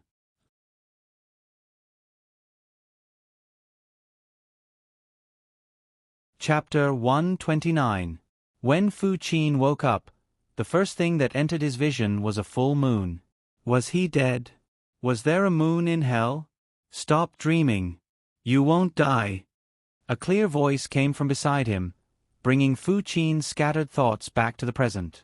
He propped himself up and sat up. A young girl was sitting across from him. Behind her was a large moon, which made her figure appear cold and aloof. Her features were exquisite, and she was surrounded by a faint layer of light, making her seem illusory and dreamy. It was as if she was meant to be like this. With the moon as her companion and the cool breeze as her companion, she was as cold as an immortal. However, her words made one's hair stand on end. They were filled with coldness and mockery. The image she had built up collapsed with a bang. She was more like a brash and confident demon who did whatever she wanted, ready to deal a fatal blow at any time. Do you want to experience it again? Shang leaned over and looked into Fu Qin's eyes. He said, word by word, death isn't scary. What's scary is, I don't want you to die. Fu Qin looked at him calmly. Do you know what torments people the most in this world? Shang sat up straight. Fu Qin shook his head. It's when you're so close to death, but you can't touch it. You have no choice but to walk through a world full of thorns. Even if you're covered in cuts and bruises, you can't stop. You have no choice but to live. Shang's voice was a bit erratic. I heard you've tried to die many times, but you haven't succeeded even once. Ask yourself, do you really want to die? No one can stop a person from dying if they want to. Shang turned his head, a strange smile on his face. If you want to die, I can fulfill your wish. Jump down from here and I can guarantee that you'll be deader than dead. Don't worry, no one will know you died here. You're really unscrupulous. Fu Qin racked his brains to find an adjective. Don't think about such nonsense. If I dare to be so unscrupulous, then I naturally have the ability to be unscrupulous. Shang's tone was extremely arrogant. It was just a mission. If she died, the game would end. It wouldn't affect her at all. As for the system's erasure, that would depend on whether or not the system had the ability to do so. Fu Qin had probably never met such an arrogant person before. In this world, there were bound to be enemies. Was she really that fearless? This shouldn't be called arrogance, but arrogance, right? The arrogant Shang was contemplating whether or not to kick Fu Qin down the stairs again. This guy had really pissed her off before. I want to go back, Fu Qin said. You don't want to die? I don't want to die like this. He didn't want to die in such a desolate place. Shang frowned slightly. He didn't want to die like this? Then how do you want to die? Shang racked her brain for all kinds of ways to die. Her mind was filled with blood. She impulsively kicked Fu Qin down again. Damn your grandpa, why is it so troublesome to die? Fu Qin once again experienced falling from a great height. This time, it wasn't as uncomfortable as before. When the iron sword caught him, he didn't faint either. Shang escorted Fu Qin back to his room, then strolled around the room Ji Xiaoyu had left. The next day, Shang asked some students who had woken up early, but none of them knew who lived in the house. She hacked into the back end of the hotel and found out who was staying there. Gao Onlang, the person whose vitals had been injured by the original owner. The main target of her revenge. Because she had too few resources at her disposal, she didn't make a move even though she had information on Gao Onlang. She couldn't afford to provoke the Gao family. How did he know Ji Xiaoyu? System, there was something wrong with this. The storyline can only be used as a reference. Developments inside might not necessarily follow the storyline. Host, you should have noticed that every world isn't dead. The people inside are all alive and have their own thoughts. An intelligent NPC? An intelligent NPC that doesn't listen to instructions? So, the storyline was just a way to give out the main mission. Everything else wasn't that useful? I really can't teach this host. Master, can you go on strike? The storyline is just a decoration in the host's eyes. Since Gao Onlang and Ji Xiaoyu knew each other, regardless of what happened in the storyline, the current situation definitely wasn't good. Gao Onlang had a belly full of evil tricks at a young age. He ate, drank, and gambled. Moreover, he especially liked young and pretty girls. Because of the Gao family's power and influence, he could do whatever he wanted. Xiaoji, Lin Yin called out to Shi Shang from afar, interrupting her train of thought. Why are you up so early? The teachers haven't even woken up yet. You didn't sleep well? Lin Yin had 2 dark circles under her eyes. Even though she had put on makeup, it was still visible. Lin Yin's small face fell. Ji Xiaoyu kept snoring and drooling last night. There's only one bed in the room, so I slept on the sofa for the night. Thinking about last night's experience, Lin Yin couldn't recall it. It was definitely torture. You should rest for a while. I'll get you breakfast. Beauties need to be in their best condition at all times. Shi Shang teased Lin Yin, then turned around and went to the hotel's breakfast area. When he came back with breakfast, Lin Yin had already fallen asleep on the table. Shi Shang ate by herself first. When more people arrived, Lin Yin was woken up by the noise and gobbled down her breakfast. After breakfast, they gathered together. Today, they were going to enter the mountains for a few days of wilderness exploration. The senior students naturally didn't listen to the things that the teacher was talking about. They were only talking about it for the freshmen. When Shi Shang returned to his room to pack up, he ran into Uncle Jian and Fu Qin's bodyguards.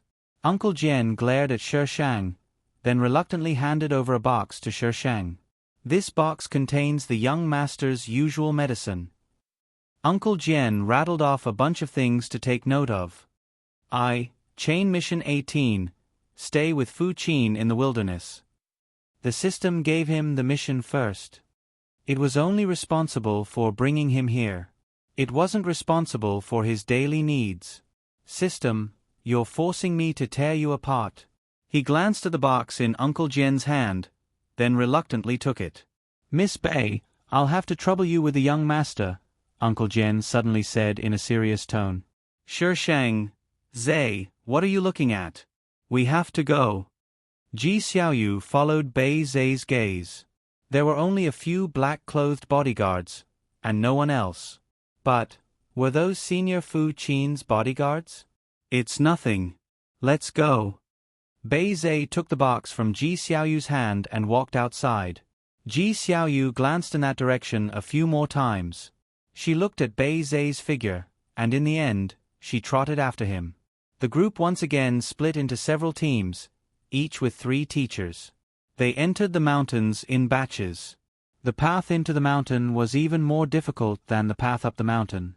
As the child of a poor family, Ji Xiaoyu was able to display her advantage at this time. Even when a large number of girls were crying for their parents and supporting each other, Ji Xiaoyu was still in high spirits.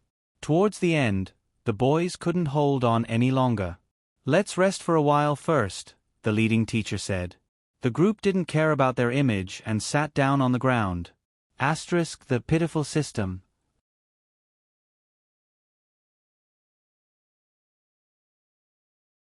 Chapter 130.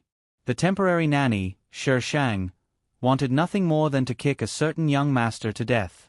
He refused to drink water when it was cold, refused to drink when it was hot, refused to walk where there was grass, and refused to walk where there was no grass. Why didn't he just go to heaven? Xiaoji, do you want some water? Lin Yin walked back from the front line and handed a bottle of water to Shi Shang. She glanced at the youth leaning against the tree and asked in a low voice, "Why are you with young Master Fu? He's famous for being hard to please." Shi Shang looked up at the sky, speechless. This was fate. In the past, she had always been the one tormenting others. Now, someone was finally tormenting her. So was this the so-called every dog has its day? Last night, she should have ignored the system's screams and let him die there. Lin Yin was a little afraid of Fu Qin. When Fu Qin lifted his head to look at her, Lin Yin instinctively shrank behind Shi Shang. Fu Qin didn't even look at her. He glanced at Shi Shang, then lowered his eyes. Xiaoji. Lin Yin tugged at Shi Shang nervously. Are you really going to be with him the whole way? Young Master Fu was like a ticking time bomb. If it were her, she definitely wouldn't be willing to be within a meter of him. Yes. She had chosen this path herself, so she had to finish it even if she had to kneel. And then, she would kill this guy to vent her anger. Lin Yin gave Shi Shang a look that said, "Good luck." Then she quickly left the two of them. The team walked and stopped. When it was almost dark, they finally found a flat area to set up camp. Apart from the limited food they brought, they had to find everything else on the mountain. Because there were students coming every year, there was a lot of edible food on the mountain to ensure that they didn't starve to death. The men and women split the work. The girls cooked, the boys looked for food, and the other half set up the tents. Shi Shang's things were held by a few of the boys, so when the boys handed the things to Shi Shang, some of them felt indignant and began to mock them. What's wrong with these boys? They didn't want to help just now, and now they're fighting to help Bei Ji. She's beautiful and rich. So what if he's trying to curry favor with her? Look at how cold she is. He won't be able to get anything out of her. The boys and Shi Shang heard what she said, but Shi Shang looked normal. The boys didn't say anything, so they put the things away and went back to their seats. The Shi Shang's tent was bigger, while Fu Qin's was smaller. Fu Qin stood between the two tents for a while, then suddenly bent down and entered the Shi Shang's tent. Shi Shang reached out to pull him out. This guy wants to usurp the throne. I'm so angry. Fu Qin gripped the tent's frame and said indifferently, or no one will sleep. Shi Shang gnashed his teeth and glared at Fu Qin. Do you think I won't kill you? If we're going to die, we're all going to die together. Fu Qin closed the tent in front of Shi Shang. Shi Shang was speechless. This line. Oh. Its eyes. What the hell are you trying to steal? Shi Shang was infuriated by young Master Fu. After dinner, Shi Shang raised her phone to look for a signal. When she finally finished her call, Shi Shang found herself in a completely unfamiliar place. She couldn't see any light from the campsite. She took out her iron sword and prepared to fly back. As soon as she took out her iron sword, she heard a rustling sound not far away. It sounded like something heavy was being dragged, mixed with the sound of footsteps. In the middle of nowhere. Did someone kill someone and dump a corpse? A few thoughts flashed through Shi Shang's mind. Her eyes lit up, and she immediately walked in the direction of the sound.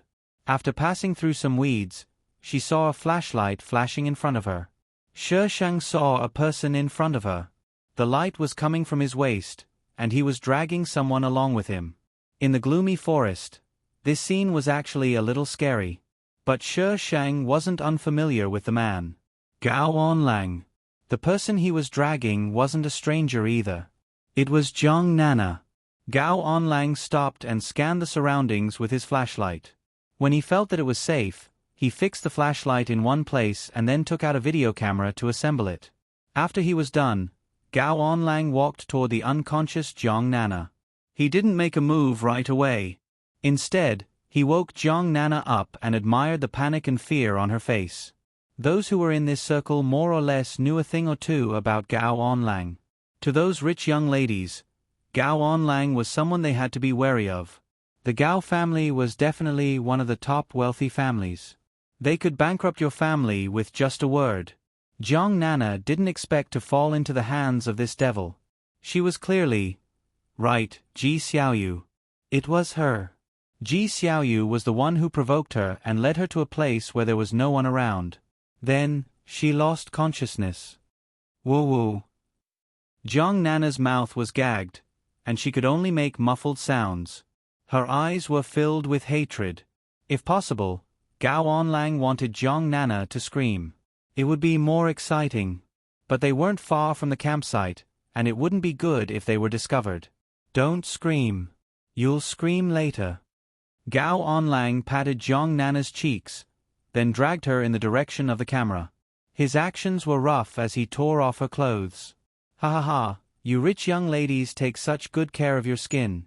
You taste much better than those B** cheese. Whoa whoa whoa. No no, Jiang Nana kept shaking her head. Her venomous gaze turned into a terrified pleading. Gao Onlang's mentality was twisted to begin with. The more Jiang Nana acted like this, the more excited he became. He didn't notice that someone had approached him and turned off the camera.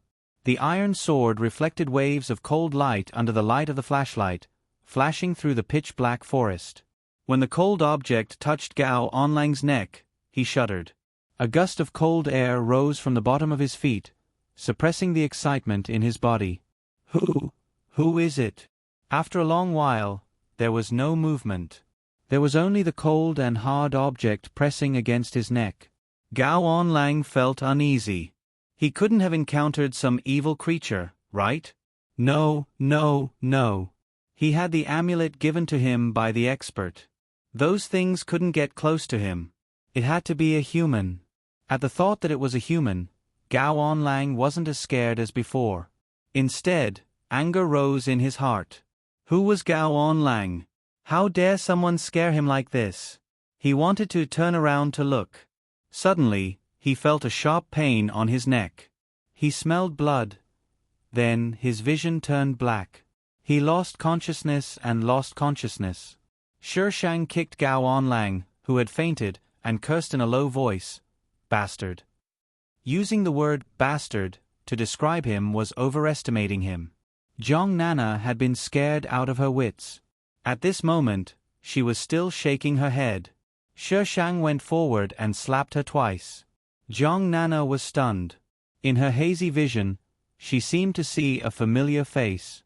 Then, her head tilted to the side and she fainted. Shishang looked at his hand.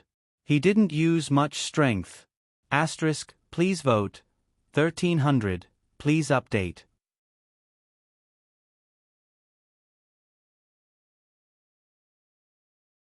Chapter 131.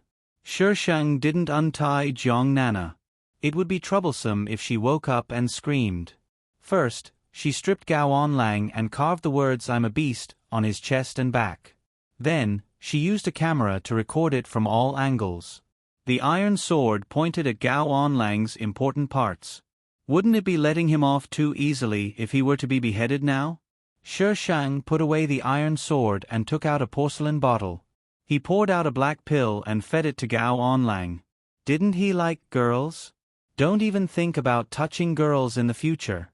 Shishang glanced at the bottle. His expression became strange for a moment. He muttered, "It's expired.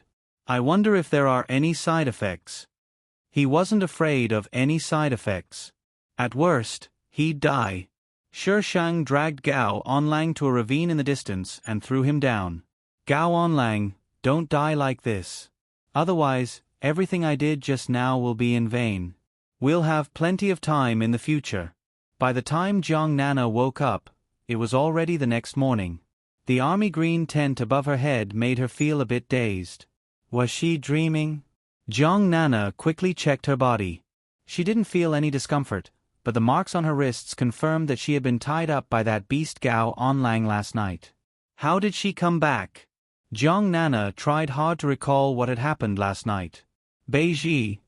The last person she saw was Beiji. Jiang Nana quickly crawled out of the tent.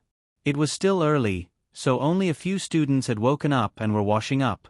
There weren't many tents around Shishang and Fu Qin's tent, so it was easy to recognize them. She ran over as fast as she could in her life, crying out her name. Senior Beiji, Senior Beiji. The camp was very quiet. Jiang Nana's voice wasn't loud, but it was still heard by many people. Those who hadn't woken up were also woken up. They all came out of their tents and looked over. Nana, what's wrong?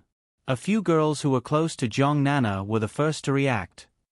Nana, Why are you crying? Don't cry. What's going on?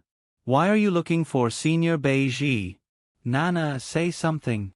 The girls were extremely anxious, but Jiang Nana kept calling out for Beiji.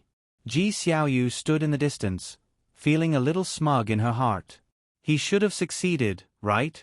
Serves her right for looking down on me. But how was she going to call Beiji? Shi Shang sat in her tent as she massaged her temples. I should have left her there yesterday. Just as she was about to go out, the outside suddenly became silent. Shi Shang raised his eyebrows slightly, put on a jacket, and went out. Fu Qin was neatly dressed and standing in front of her tent. His expression was unfriendly as he stared at the people surrounding the tent. Jiang Nana's mouth was covered and she was dragged a meter away. When she saw the Shi Shang coming over, she somehow mustered the strength to break free of the restraints and run over. She even ignored Fu Qin and ran straight for the Shi Shang. Senior Beiji, last night. Do you want everyone to know about this? Shi Shang interrupted Jiang Nana. Let's talk inside. Jiang Nana nodded in a daze and entered the Shi Shang's tent. Fu Qin furrowed his brows, then turned around and returned to his tent. The surrounding students were curious about what had happened, but they didn't dare to approach. They could only look at the Shi Shang's tent from afar. Inside the tent, Shi Shang hugged his blanket, his face full of fatigue. Jiang Nana nervously fiddled with the corners of her clothes. Her eyes were slightly red and there were still tears on her face. Senior, last night, give me your phone. Huh? Jiang Nana stared blankly at Shi Shang. Shi Shang was a little impatient. Phone. Jiang Nana hurriedly searched her body but didn't find anything. She stammered, It's in the tent. I didn't bring it with me. Seeing that Shi Shang's expression was getting worse, she hurriedly said, I'll go get it now. Jiang Nana quickly returned to the tent to get her phone. Shi Shang took out his own phone and fiddled with it for a while before returning it to her. Jiang Nana was a little confused. She looked down at her phone and saw that the screen was still showing the video. Obviously, Shi Shang had just sent it to her.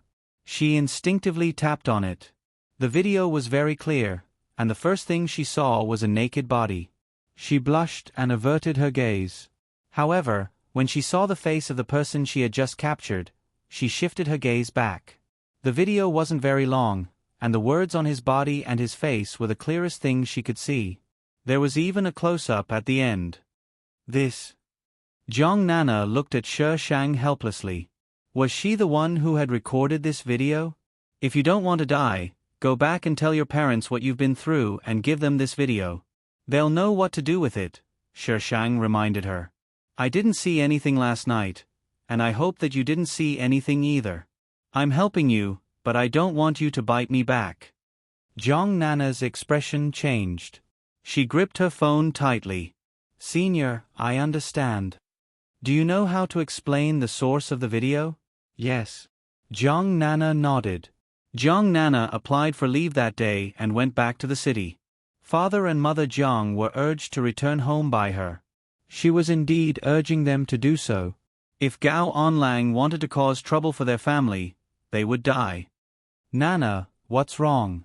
The moment Mother Jiang entered the house, she saw her daughter curled up on the sofa. Her face was pale, and she looked like she was in shock. Mummy. When Jiang Nana heard Mother Jiang's voice, she burst into tears. Mr. and Mrs. Jiang were frantic, but Jiang Nana just kept on crying. After she was done crying, she recounted the whole story. She didn't even dare to hide the details. She only lied when Shi Shang was around. Gao Onlang, that bastard. Father Jiang flew into a rage when he heard this. Then, he looked at Jiang Nana with concern. Nana, are you all right? Mother Jiang also looked at Jiang Nana with concern. Jiang Nana shook her head and said softly, I'm fine. Baby, don't be afraid. Daddy and Mommy are here. We'll definitely get justice for you. Mother Jiang hugged Jiang Nana, her face dark. Mommy is right. Daddy will definitely get justice for you. Father Jiang agreed and pulled Mother Jiang to the side. Take the child to the hospital for a checkup and do some counseling. I'm worried that the child will be traumatized. Also, be careful when you go out. I know. Mother Jiang nodded. Jiang Nana didn't send the video to them directly. Instead, she sent it via courier. This way, she didn't have to explain the source of the video. Although the source of the video was unknown, now that something like this had happened to her, they would still use that video. She then revealed Ji Xiaoyu's name. That day couldn't have been so coincidental. She had quarreled with Ji Xiaoyu the night before, and Ji Xiaoyu was also the one who had led her away the next night, saying that she, Ji Xiaoyu, had nothing to do with this matter. She, Jiang Nana, had written her name backwards. *1, 300 recommendation votes.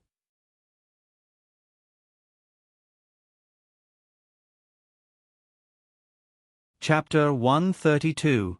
Meanwhile, back at empty Shaoyang, the show had just begun. A group of people had encountered a torrential downpour. Originally, they wanted to wait for the rain to stop before leaving, but the rain didn't stop even when night fell.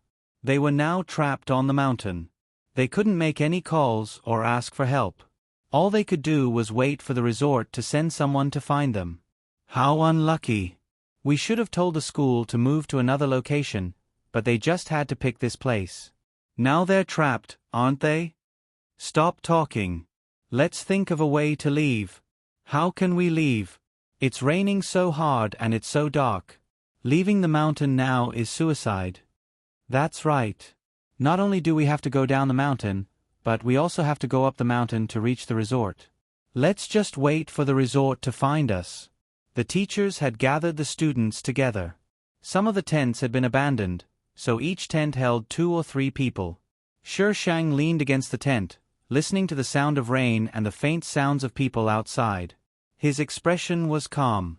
Fu Qin sat closer to the tent, thoughtfully sizing up Shi Shang's silhouette. Whoosh! The sound of rain grew louder. Mixed in with the sound of rain was the sound of weeping. It made one's scalp go numb. After an indeterminate amount of time, a sudden scream rang out from the darkness. Then, the entire campsite was thrown into chaos. Cries and screams filled the air. Shi Shang opened his eyes, grabbed the flashlight beside him, and shone it on Fu Qin. Fu Qin's eyes were wide open. It was obvious he wasn't asleep. When the light shone on him, he didn't even blink. In this kind of environment, it was inexplicably creepy. We need to leave this place. Shi Shang shone the flashlight outside. Fu Qin didn't say a word as he stood up. But as he did, he suddenly felt a wave of dizziness and collapsed to the ground. The tent wasn't wide to begin with, so Shi Shang was hit squarely. The youth's slender body fell on top of her, catching Shi Shang off guard. The force of the impact sent her flying out of the tent. She was immediately drenched by the heavy rain. F***CK. Shi Shang crawled up from the ground. Fu Qin wasn't far away, and the flashlight had rolled even farther away. Shi Shang brought Fu Qiong into the tent and went to pick up the flashlight. Fu Qin's expression was unsightly, and he even seemed to be in pain. Faint groans escaped from his throat. Shi Shang frowned. She closed the curtain of the tent and took out the box that Uncle Jian had given her. There was a lot of medicine inside. Shi Shang took a few glances and picked up a specially marked medicine bottle. A quick-acting medicine.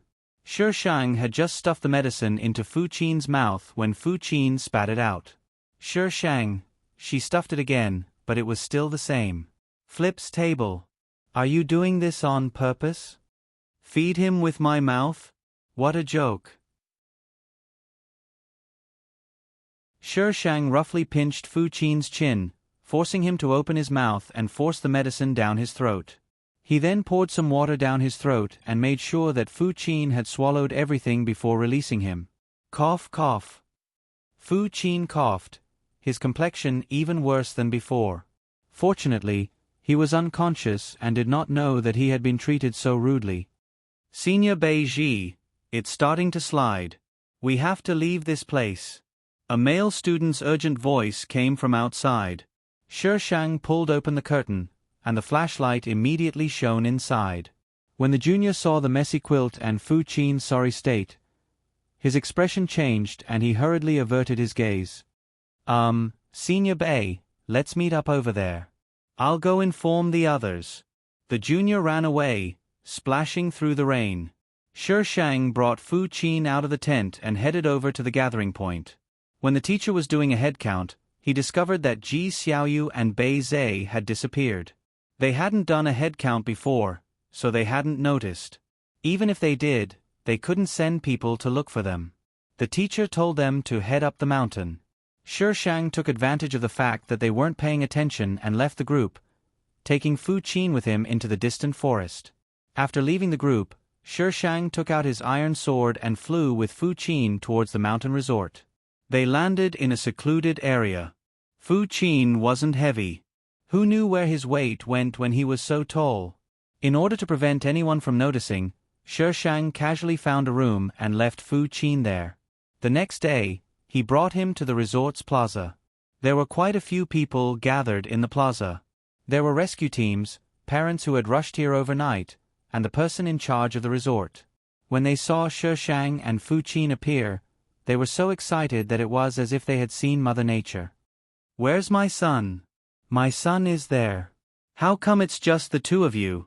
Have you seen my son? Classmate, have you seen my daughter? She's in the 3rd class.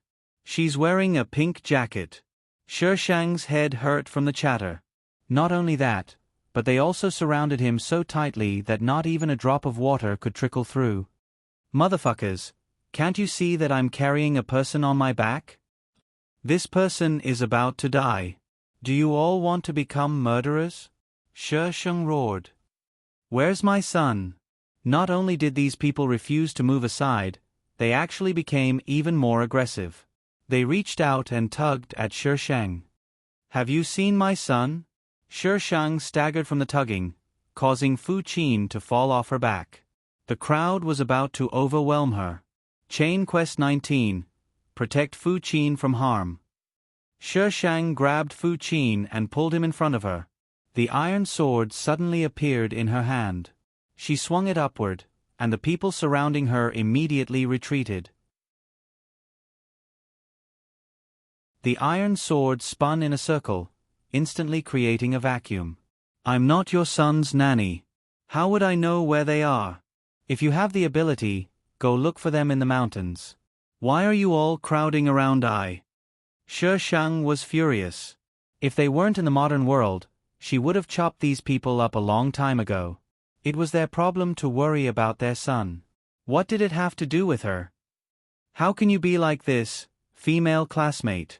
You're with them. Why are you so fierce when we're just asking?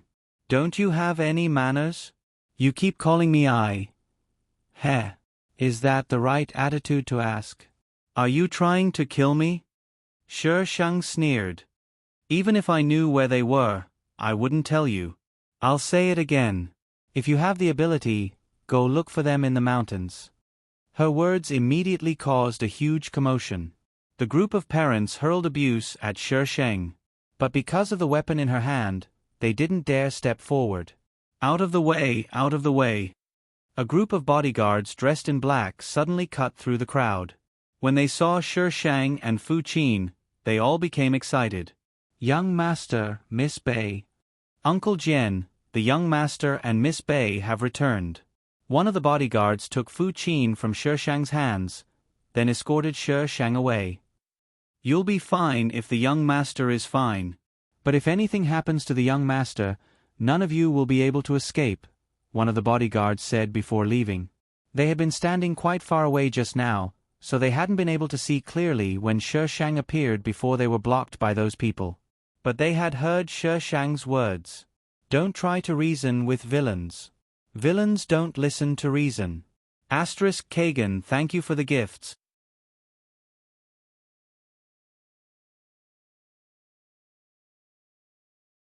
Chapter 133. Everyone looked at each other. Those people were from the Fu family, so they naturally knew who they were. When they learned that young Master Fu was in the mountains, they were relieved. The Fu family would definitely find him in the shortest time possible. Just a moment ago, they even sent a helicopter into the mountains. In such a short time, the Fu family's helicopter had arrived before the rescue team's helicopter. This was enough to show the Fu family's power. But they actually blocked young Master Fu's way? No one was wondering who that arrogant girl was.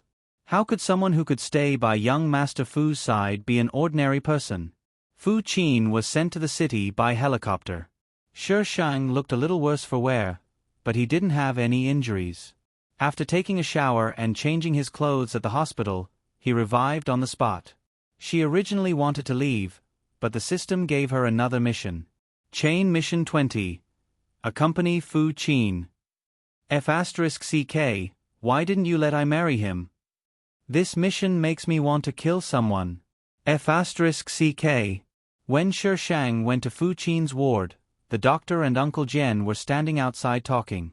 Young Master Fu took his medicine on time, so he's fine. He just had a fever after being drenched in the rain. He'll be fine after his fever subsides. How's the young master's body? The doctor was silent for a moment, then his tone turned serious.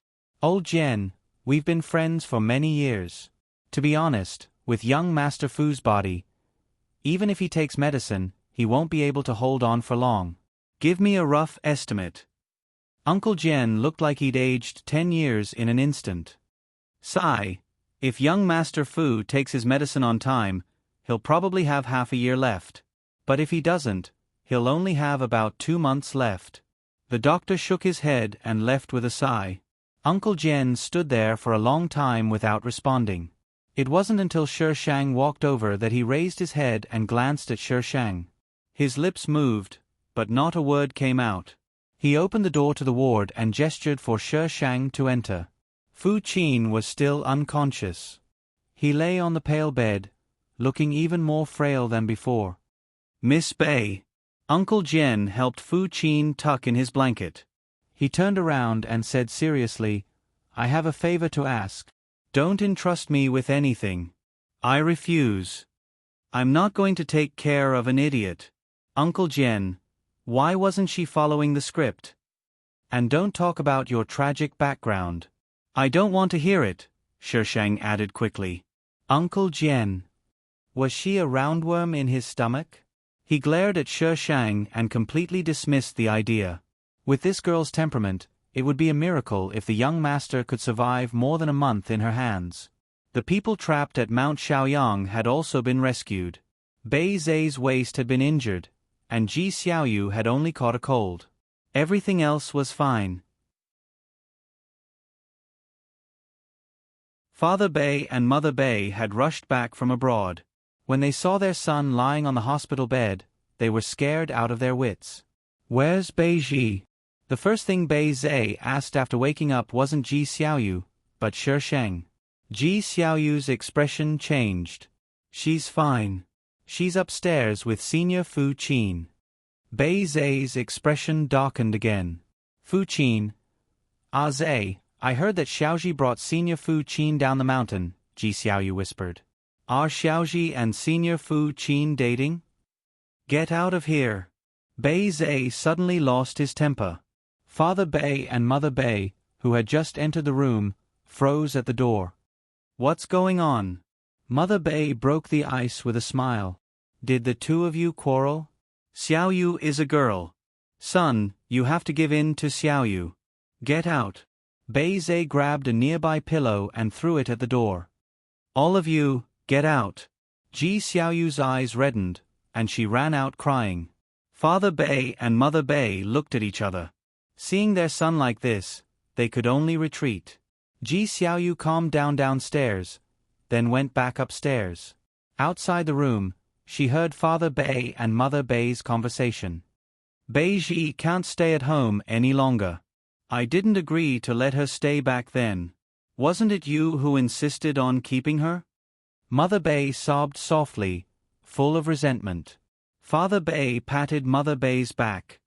Didn't I do it for our son's sake? She's an orphan. We raised her for so many years. It's fine if she doesn't know how to be grateful, but she even seduced our son. What kind of sin have I committed? Hurry up and get rid of her. If this continues, Aze will be ruined by her sooner or later. Okay. I'll think of a way. Don't cry. Around the corner, Ji Xiaoyu clutched at her clothes, her eyes filled with disbelief. Bei Ji wasn't Bei Zhe's little sister. Bei Zhe liked Bei Ji. No wonder Bei Zhe kept looking at Bei Ji. No wonder his expression was so ugly when he saw Bei Ji and Fu Qin together.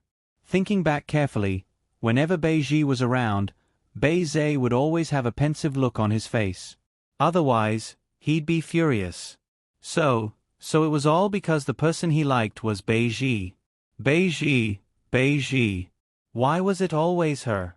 The jealousy in Ji Xiaoyu's heart suddenly exploded, and the feeling she'd suppressed for so long exploded. Bei Zhe was hers. She definitely wouldn't give Bei Zhe to anyone else. Just as she sorted out her emotions and prepared to go back, her phone suddenly rang. She glanced at the name on the screen, and her heart skipped a beat. She quickly walked to a secluded place to answer the call. A special ward. Ji Xiaoyu stared at the person on the bed in disbelief. How did you end up like this? Gao Onlang's entire body was wrapped in bandages. Only his face wasn't bandaged, making him look like a mummy. Ji Xiaoyu. Gao Onlang's voice was very hoarse. You dared to play with me. I didn't. Ji Xiaoyu shook her head. How did you end up like this? Zhong Nana, she. You still dare to mention her? Gao Onlang's voice rose a few octaves. Didn't she? Zhong Nana cried so hard that day. Could it be that not only did he not succeed, but he ended up like this because of Zhong Nana? Ji Xiaoyu, I've treated you well, haven't I? You actually dared to play with me like this. You've got guts. I didn't. Big brother Onlang, what are you talking about? I don't understand. Ji Xiaoyu looked at Gao Onlang in confusion. She didn't have a deep relationship with Gao Onlang. She'd only met him once a few years ago, and then she'd run into him at a holiday villa. She'd accidentally heard him discussing Zhong Nana with his colleagues. Adding to the fact that Zhong Nana had humiliated her that night, she'd gathered her courage and gone to find him. You don't understand? Teach this slut a lesson. At some point, two men had appeared in the room. Ji Xiaoyu felt that something was wrong and wanted to run. However, before she could reach the door, one of them grabbed her hair and pulled her back. Ah! Ji Xiaoyu cried out in pain. She covered her hair with her hands and was easily pulled to the opposite side of Gao Onlang's bed. Ji Xiaoyu was thrown to the ground heavily. Then, someone set up a camera and locked the door of the room. Ji Xiaoyu's eyes were filled with fear. Big brother Onlang, you must have misunderstood something. I can explain. Really, I can explain. Big brother Onlang. Don't come over. What do you want? I'm going back to my hometown today.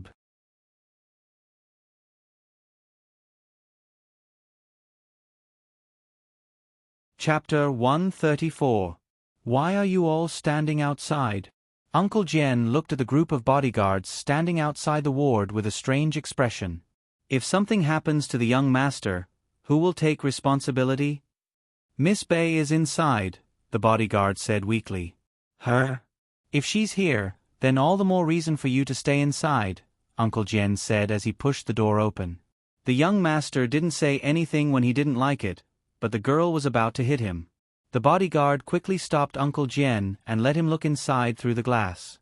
In the room, on the bed, the girl leaned against the headboard with a peaceful expression. The young man's hand was on her waist and his head was on her chest.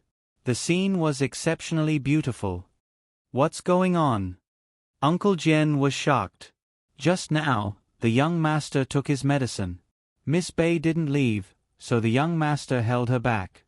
The bodyguard explained what had happened. Uncle Jian's expression changed a few times quickly. In the end, he sighed. Uncle Jian, do you think Miss Bei will be able to cure the young master? One of the bodyguards asked carefully. Uncle Jian shook his head with a worried expression. The doctor said that young master's body can only last for half a year even with medicine. Even if she can make young master take the medicine, it won't be able to bring him back to life. The young master didn't go overseas. This sigh. I feel that Miss Bay isn't an ordinary person.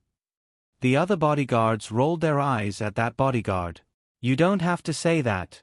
Miss Bay is the daughter of the Bay family. How can she be an ordinary person? That's not what I meant. The bodyguard scratched his head. Just now, I heard Miss Bay talking on the phone. She seemed to be involved in stocks and investments. Nowadays, rich people don't let them test the waters first. That's normal. The bodyguards began to discuss among themselves one by one. But Miss Bay doesn't get much attention in the Bay family. Even if she has some pocket money, it's fine for stocks, but investments. Go and check the assets under her name, Uncle Jian said. Uncle Jian, we've already checked before. Miss Bay doesn't have many assets under her name. Miss Bay isn't 18 yet, right? If she's really doing this, she must be putting it on someone else's head. That makes sense. I'll check on the people who are close to her. Don't go overboard. That little girl is not to be trifled with. We know. We're just curious. The bodyguards nodded. Uncle Jian was reminding them not to let Shi Shang know that they were investigating her. When Fu Qin woke up, he found himself hugging a person. He raised his head slightly, and the first thing he saw was the young woman's delicate and smooth chin. She seemed to have fallen asleep. Her breathing was so shallow that it was almost inaudible, but as he leaned against her chest, he could hear her steady heartbeat. It was so lively. Along with the sound of his heartbeat, the surrounding light seemed to have become brighter, and it was no longer the lifeless gray he had seen before. He had never felt so alive in his life as he did at this moment. He lowered his eyelashes and maintained his posture without moving. Listening to the girl's gentle heartbeat, the hand on her waist tightened a little. As soon as Fu Qin moved, Shi Shang woke up. She opened her eyes and stared blankly into space. After a few seconds, she lowered her head to look at Fu Qin. His fine hair covered his face. Shi Shang brushed his hair to the side and gestured to his neck with her fingers. Finally, she lowered her hand and adjusted the blanket to a more comfortable position. She yawned and twisted her body to take a look at the phone beside her. There were a few missed calls. Most of them were from Father Bei. The others were from Lin Yin and her company. Shi Shang called her company first. They didn't have anything to do, so she just wanted to give her a report. Lin Yin, on the other hand, was worried about her. The two exchanged a few words before hanging up. As for Father Bei, Shi Shang had no intention of replying. One who was unaccountably solicitous was hiding evil intentions. After that, Fu Qin took his medicine. He was very cooperative, but every time he finished taking his medicine, he wouldn't let go of Shi Shang. A week later, Fu Qin was discharged from the hospital. Shi Shang was finally free. Uncle Jian also received the results of the bodyguard's investigation. They didn't find anything useful. Let's not talk about this anymore. Young master. Being able to help young master live for a few more days is already a meritorious service. Be more polite to her in the future. Even if she had ulterior motives, there was no way she'd succeed if she wanted to work on the young master. The bodyguards nodded in understanding. As a result, Shi Shang discovered that the previously polite bodyguards were not only more polite to her, they were also much more enthusiastic. I'm leaving. Shi Shang stood outside the car and said to Fu Qin. Out of the corner of his eye, he glanced at the bodyguards who were smiling at her. He felt goosebumps all over his body. There's a ghost. Hurry up and leave. Tomorrow, I want to eat shortbread, Fu Qin suddenly said. Eat you.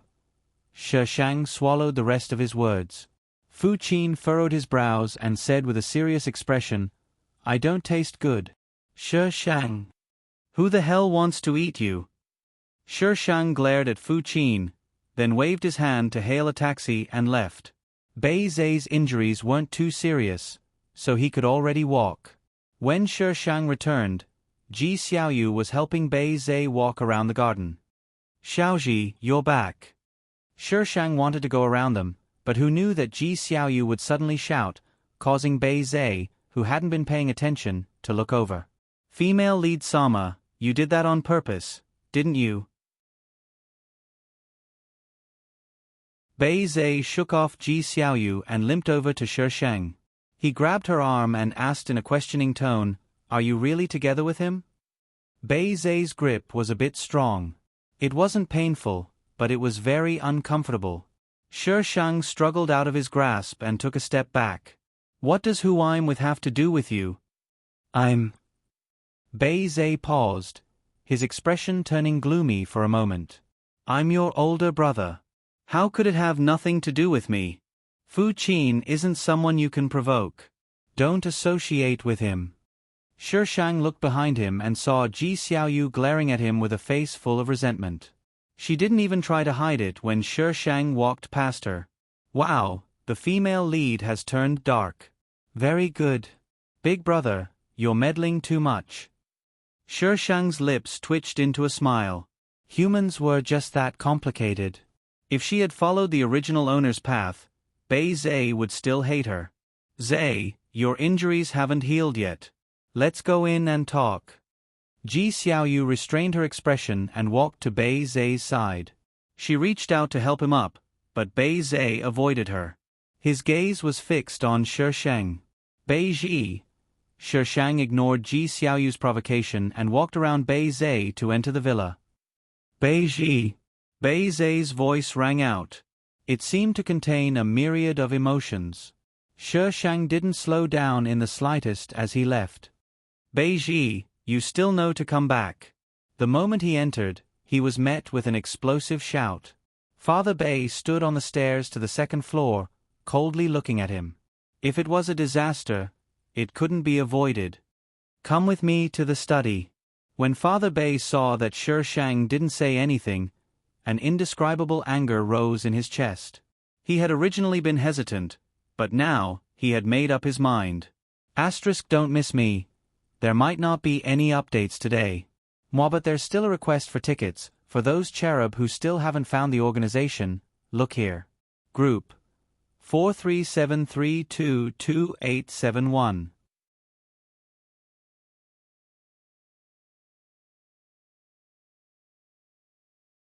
Chapter 135. In the study, Shi Shang stood in the middle of the room while Father Bei sat behind his desk and spoke in a businesslike manner. "You're all grown up now and we can't control you anymore. But as a child of the Bei family, we've given you a good life and a good education. Now you have to do something for the Bei family." Shi Shang listened quietly to Father Bei's long speech. "The Gao family has the intention of forming a marriage alliance with us. You're the only daughter of the Bei family. After you graduate from high school, you'll be engaged to the third son of the Gao family." The third son of the Gao family was Gao Onlang. Don't you know what kind of person Gao Onlang is? Are you trying to push me into a fire pit? Gao Onlang didn't die. He was really lucky. Scourges live for 1,000 years. The ancients didn't lie. Shi Shang's calm reply surprised Father Bei. He thought she'd make a scene. Who knew she'd be so calm? The Bei family is in a life-and-death situation. As a child, you have to share some of the responsibility with your parents. Bei Zhe, although Onlang likes to play, he's still young. He'll get better in the future. Likes to play? Does that mean he likes to play? He's playing with his life. What if I refuse? Bei Zhe, what right do you have to refuse? Father Bei was furious. The Bei family has given you food and clothes. We've given you a life that no one else has. What right do you have to refuse? Because I'm not your daughter. Shi Shang looked at Father Bei with a half-smile. Father Bei's expression changed. What nonsense are you spouting? Bei Zhe, I think you're getting more and more out of hand.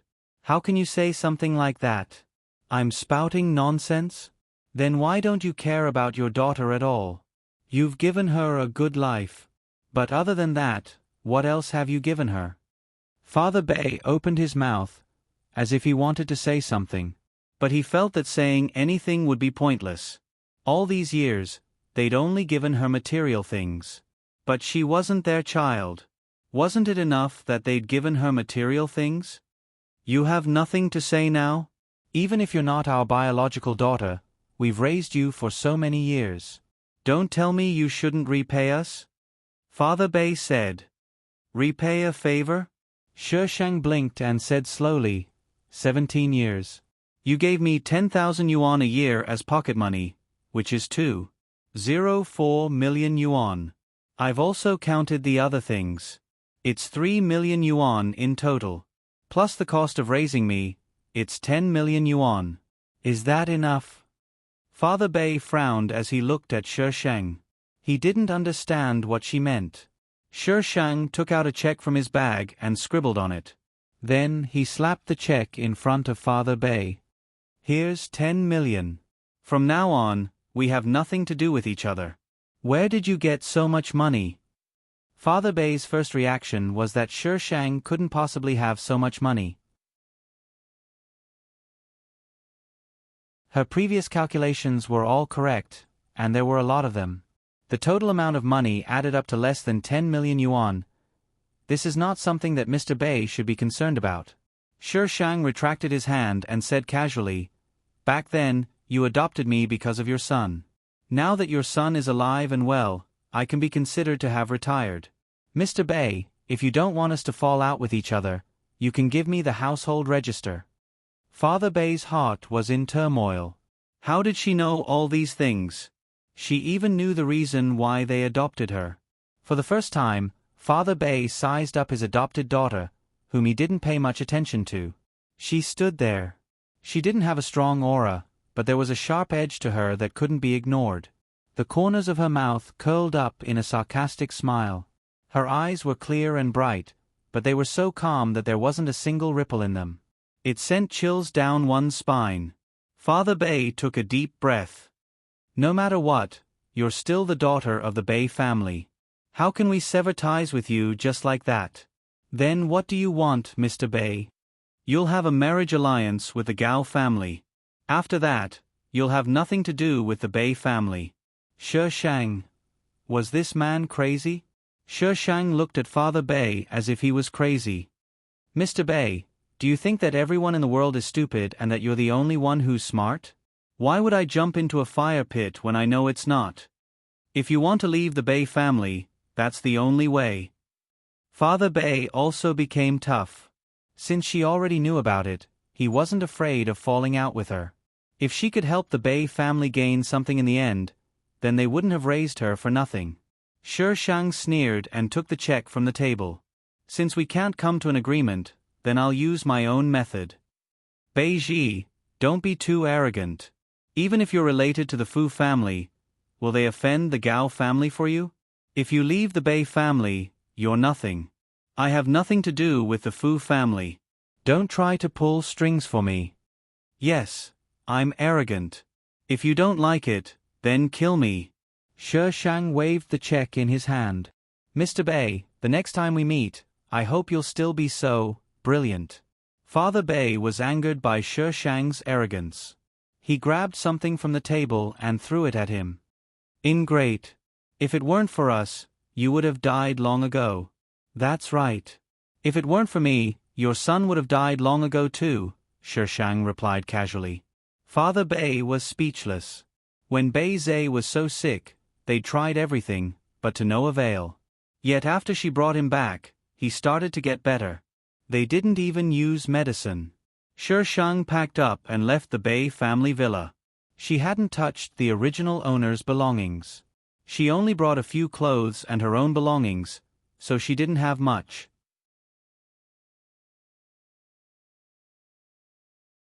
Standing outside the Bei family villa, Shishang glanced back. She didn't want to deal with the Bei family. After all, she was lazy. But of all things, Father Bei still wanted her to marry Gao Onlang. After leaving the villa district, Shishang went to a small district near the school. She'd bought a house here a long time ago. She'd planned to leave the Bei family from the start, but hadn't found the right opportunity. The house was already renovated, so she could move in with her bag. The next day, Shi Shang went to buy some glutinous rice cakes for Fu Qin, then leisurely took a taxi to school. Because of the incident at Mount Shaoyang, the school had been closed for a week. Xiao Ji, over here. Lin Yin stood outside the school gates, waving at Shi Sheng. Shi Shang walked over and lifted Lin Yin's chin. He smiled wickedly. Beauty, you're even prettier today. Just looking at you makes my heart flutter. Her movements were smooth and fluid. Her posture was elegant, and she exuded a natural air of nobility. It was especially pleasing to the eye. Lin Yin's face turned red. Xiao Ji, can you stop teasing me? Every time Shi Shang teased her, she felt that he was especially handsome. He was so handsome that she wanted to bear his children. Looking at the girls around her, she knew she wasn't the only one who felt this way. Handsome Shi Shang smiled. Who told you to be so beautiful? I can't control the primal energy in my body. Lin Yin was stunned.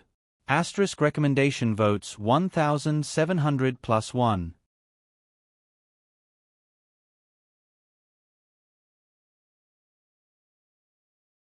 Chapter 136.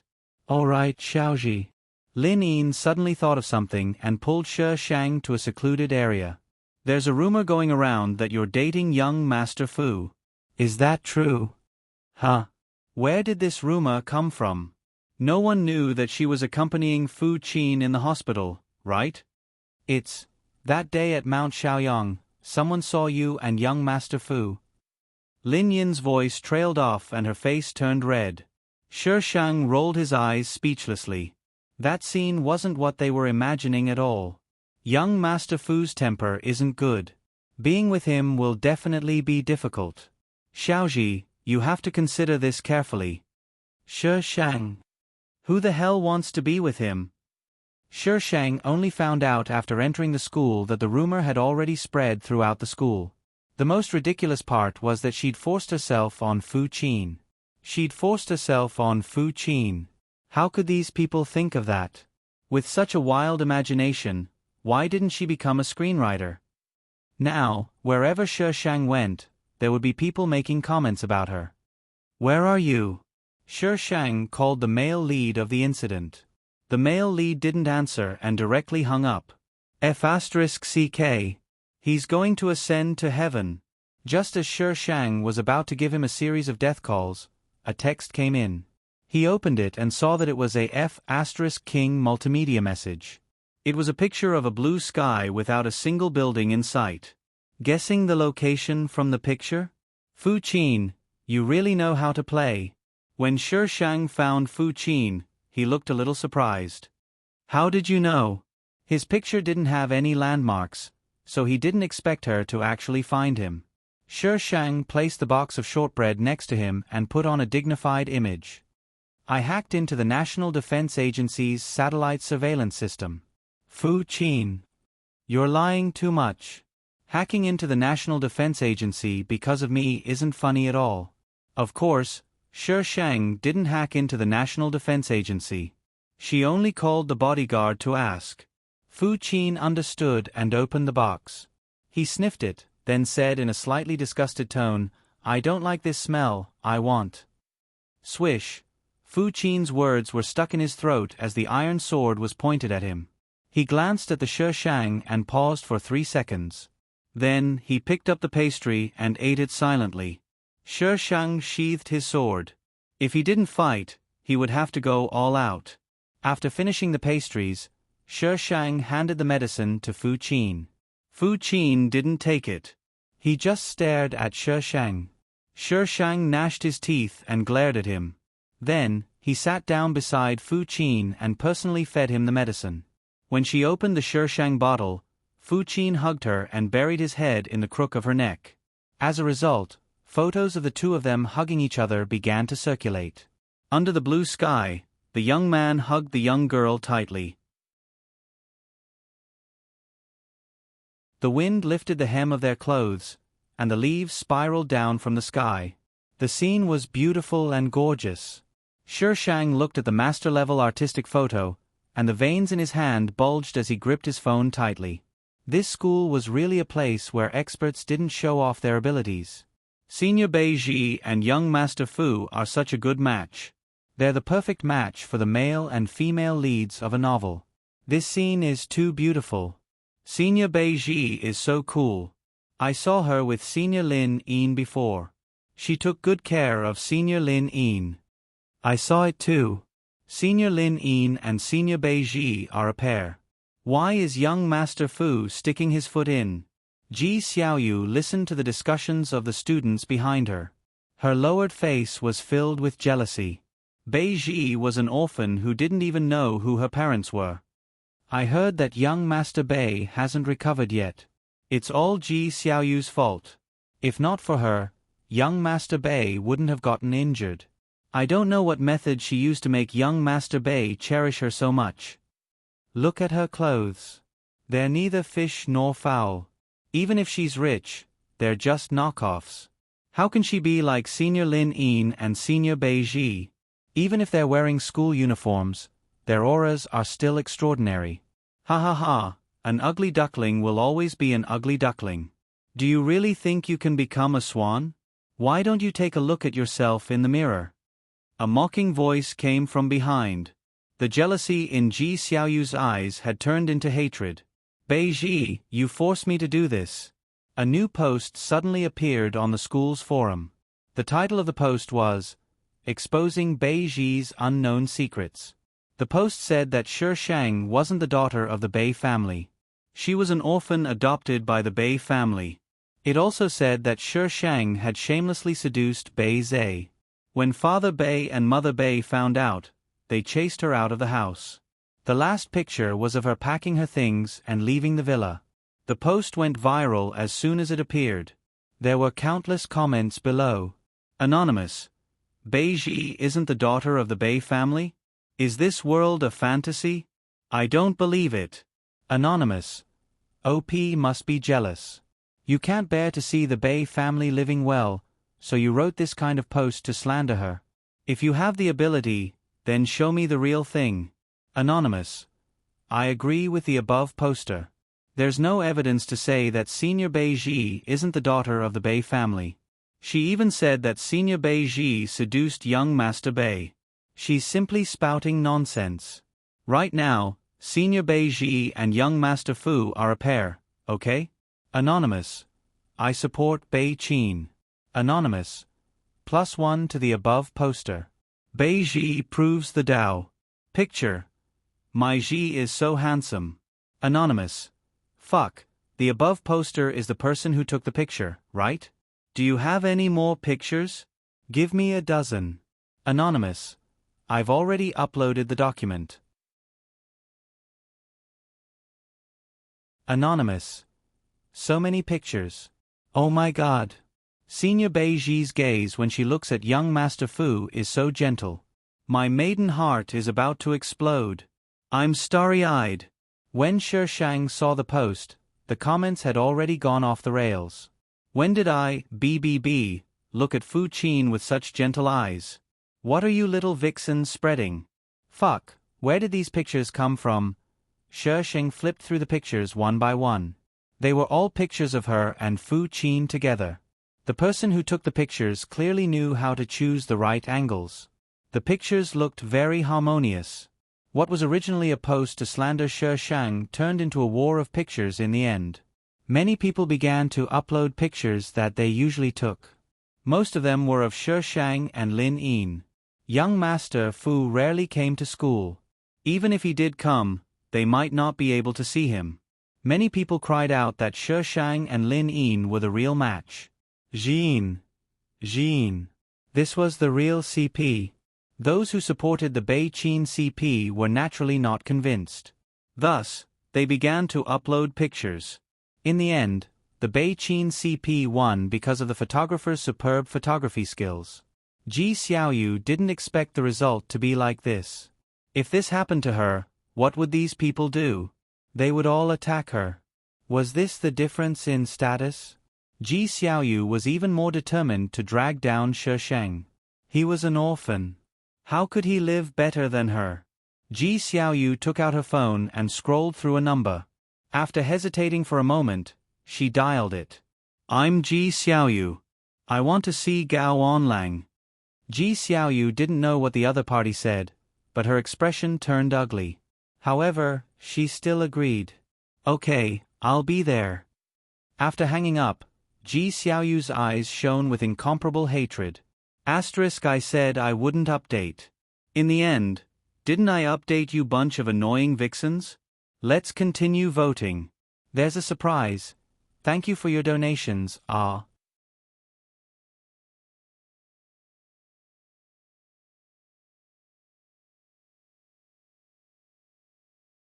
Chapter 137. Shi Shang had been very busy recently. He was busy creating trouble for the Bei family. Miss Bei, the Bei family is flourishing. We're hitting a rock with an egg.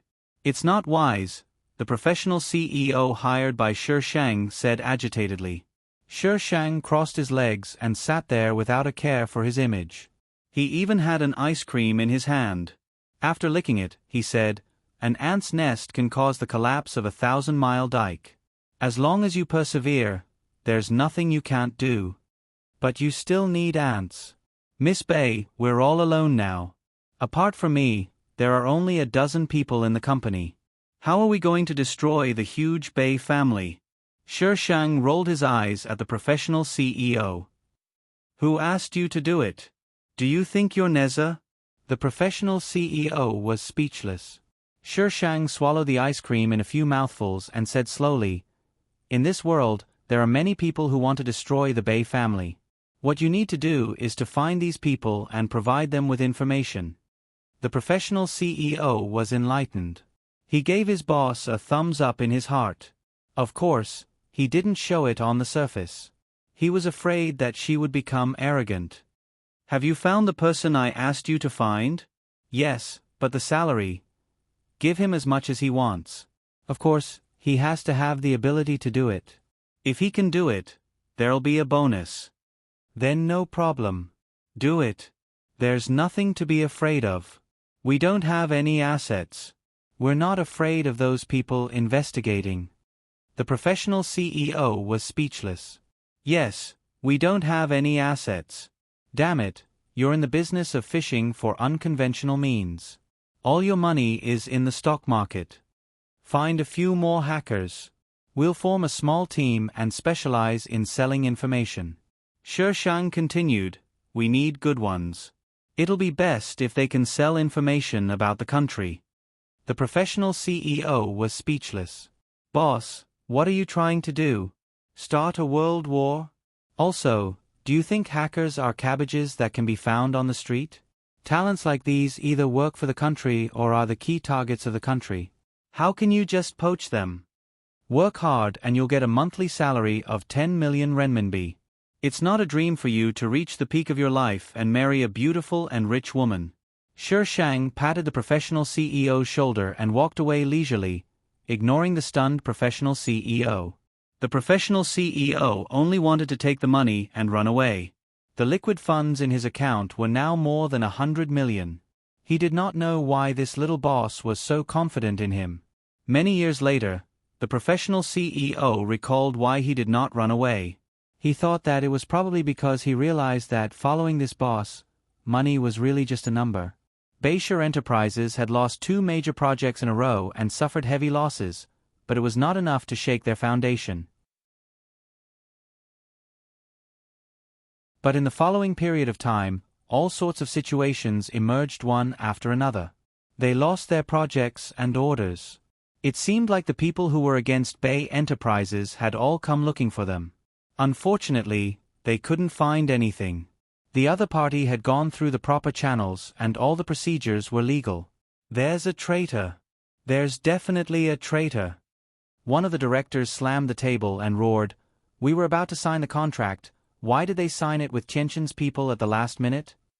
Father Bei sat at the head of the table with a serious expression. All the senior management of the company have been interrogated. There's nothing out of the ordinary. The recent events are very strange. It's obvious that someone is targeting us. Did we offend anyone recently? A more rational director asked. Those 2 projects must have offended some people, but those people are not so capable. Many companies were eyeing the 2 projects that they had lost previously. But in terms of ability, the Bei family was better.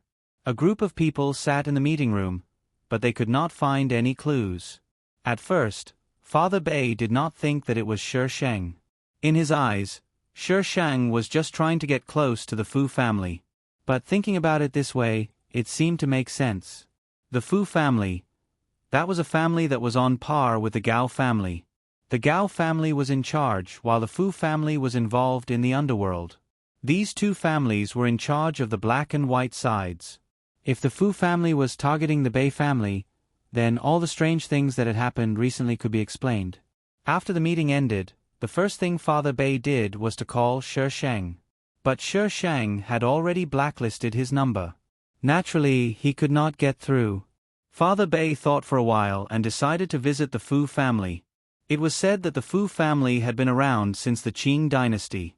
The old mansion was very old, and every flower and tree exuded a classical elegance. Mr. Bei, please wait a moment. Our master will be here soon. A servant invited Father Bei into the living room.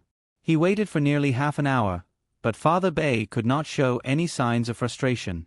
Fu Rao was pushed in by someone. Father Bei was slightly surprised. He had only heard of the head of the Fu family, but he never knew that he was disabled.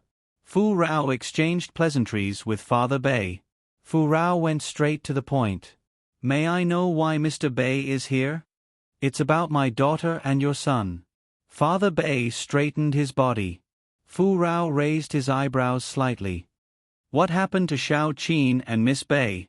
Mr. Fu, you don't know? Father Bei looked at Fu Rao, trying to read his expression.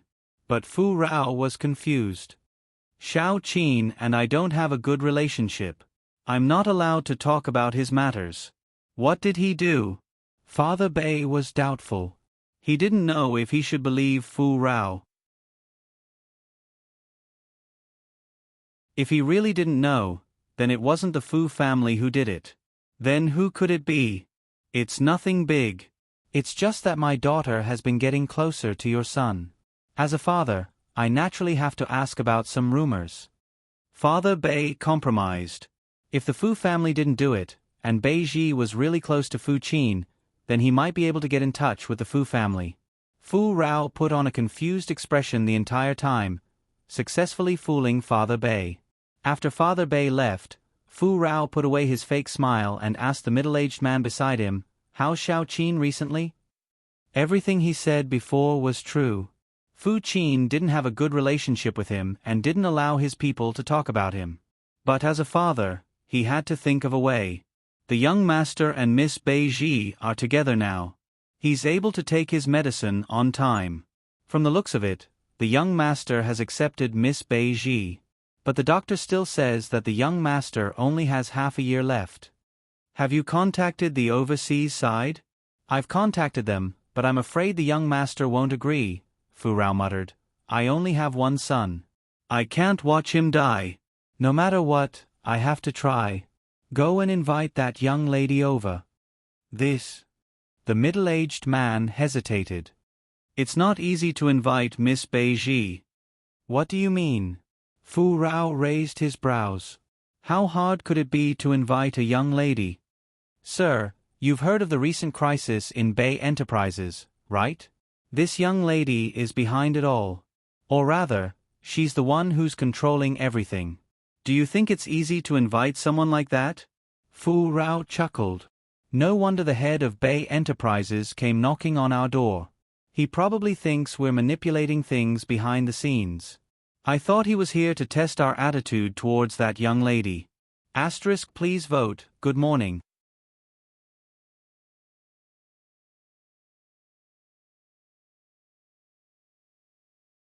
Chapter 138. Just as that person expected, Shi Sheng wasn't easy to invite. They first sent a formal invitation, but Shi Sheng didn't even bat an eyelid. Then, they sent a few more informal invitations, but they were all rejected. Moreover, the reasons given were all very strange. Something like, "My period came today, so I'm in a bad mood and I don't want to go. Fu Qin wants to eat crabapple pastries, so I'm taking a rocket to buy some for your young master, so I'm not free.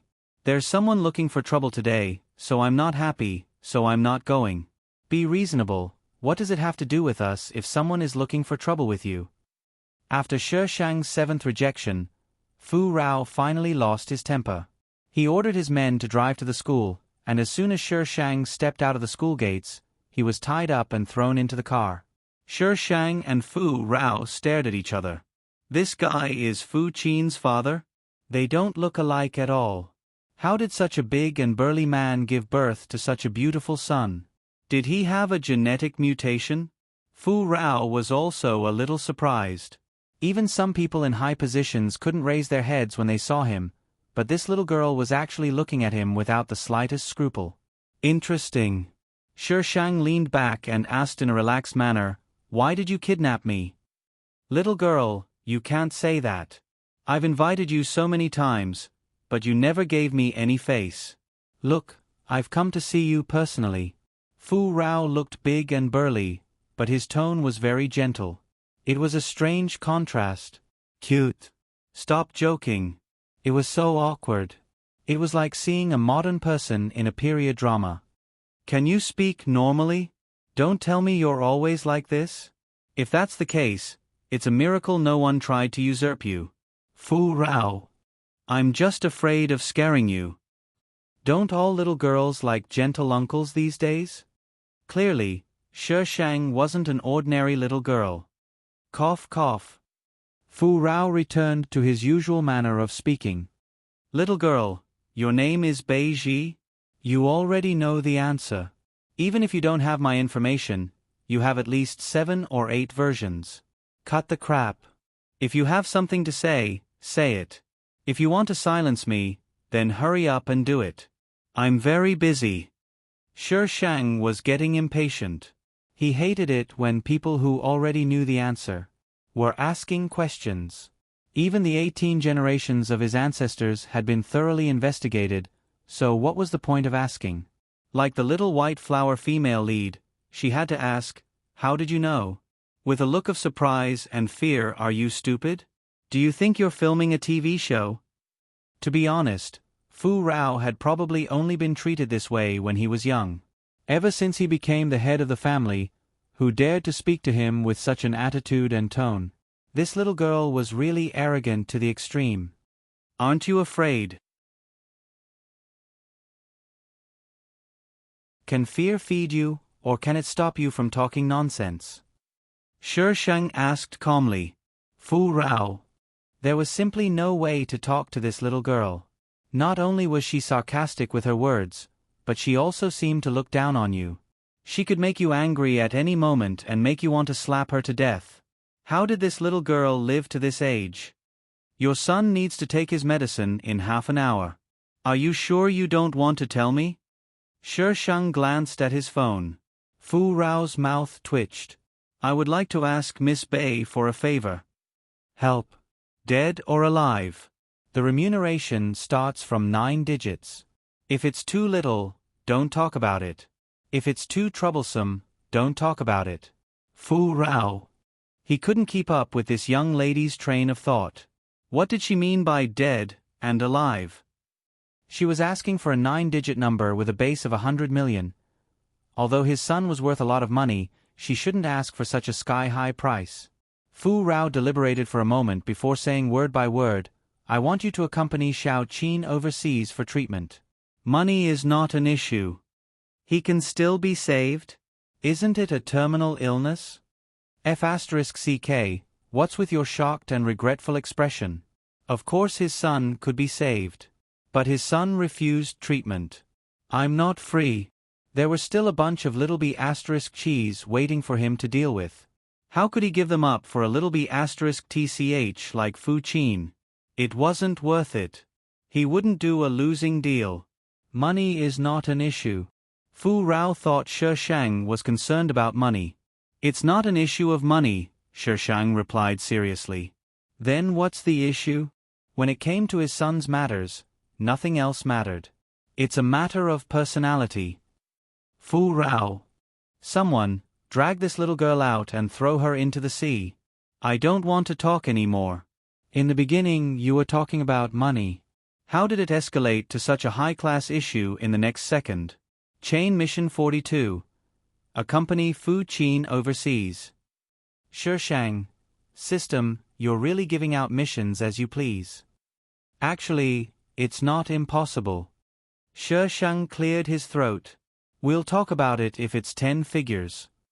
Fu Rao. What happened to character?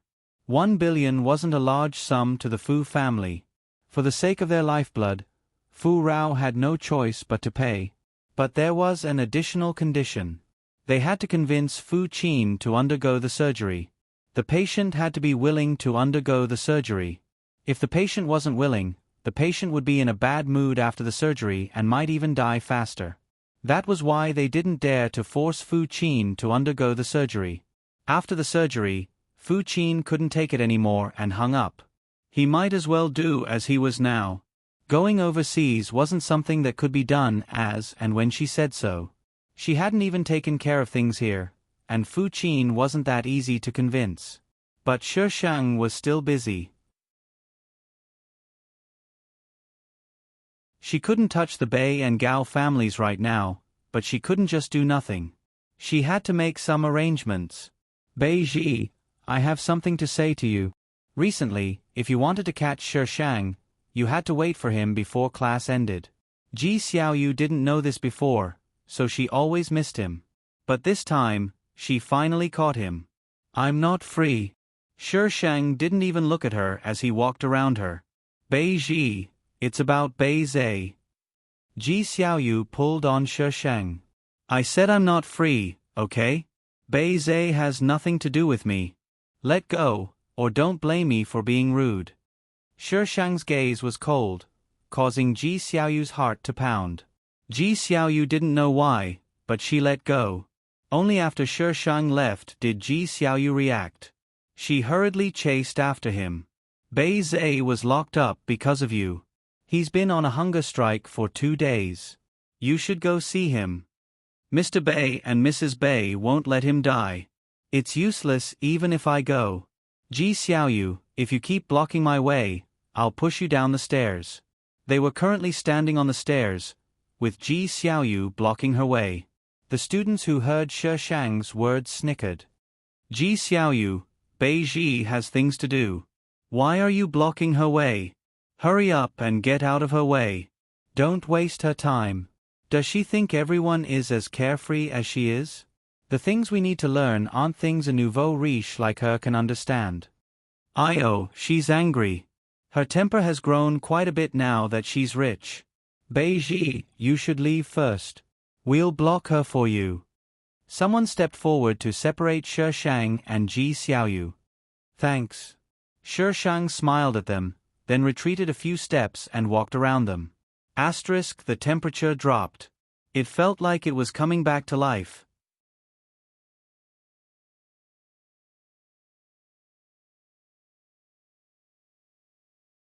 Chapter 139. Chat. Was there a need to tie them up for a chat? If you have anything to say to us, you can just come to our house. Why do you have to do this? Father Bei said calmly. I had no choice but to tie you up. Shishang shrugged helplessly. I'm an orphan now. I have no power and no backing. How could I ask you to help me? That's why I had to resort to this. Father Bei. Wasn't the Fu family her backing now? Without the Fu family's help, how could she kidnap them so easily?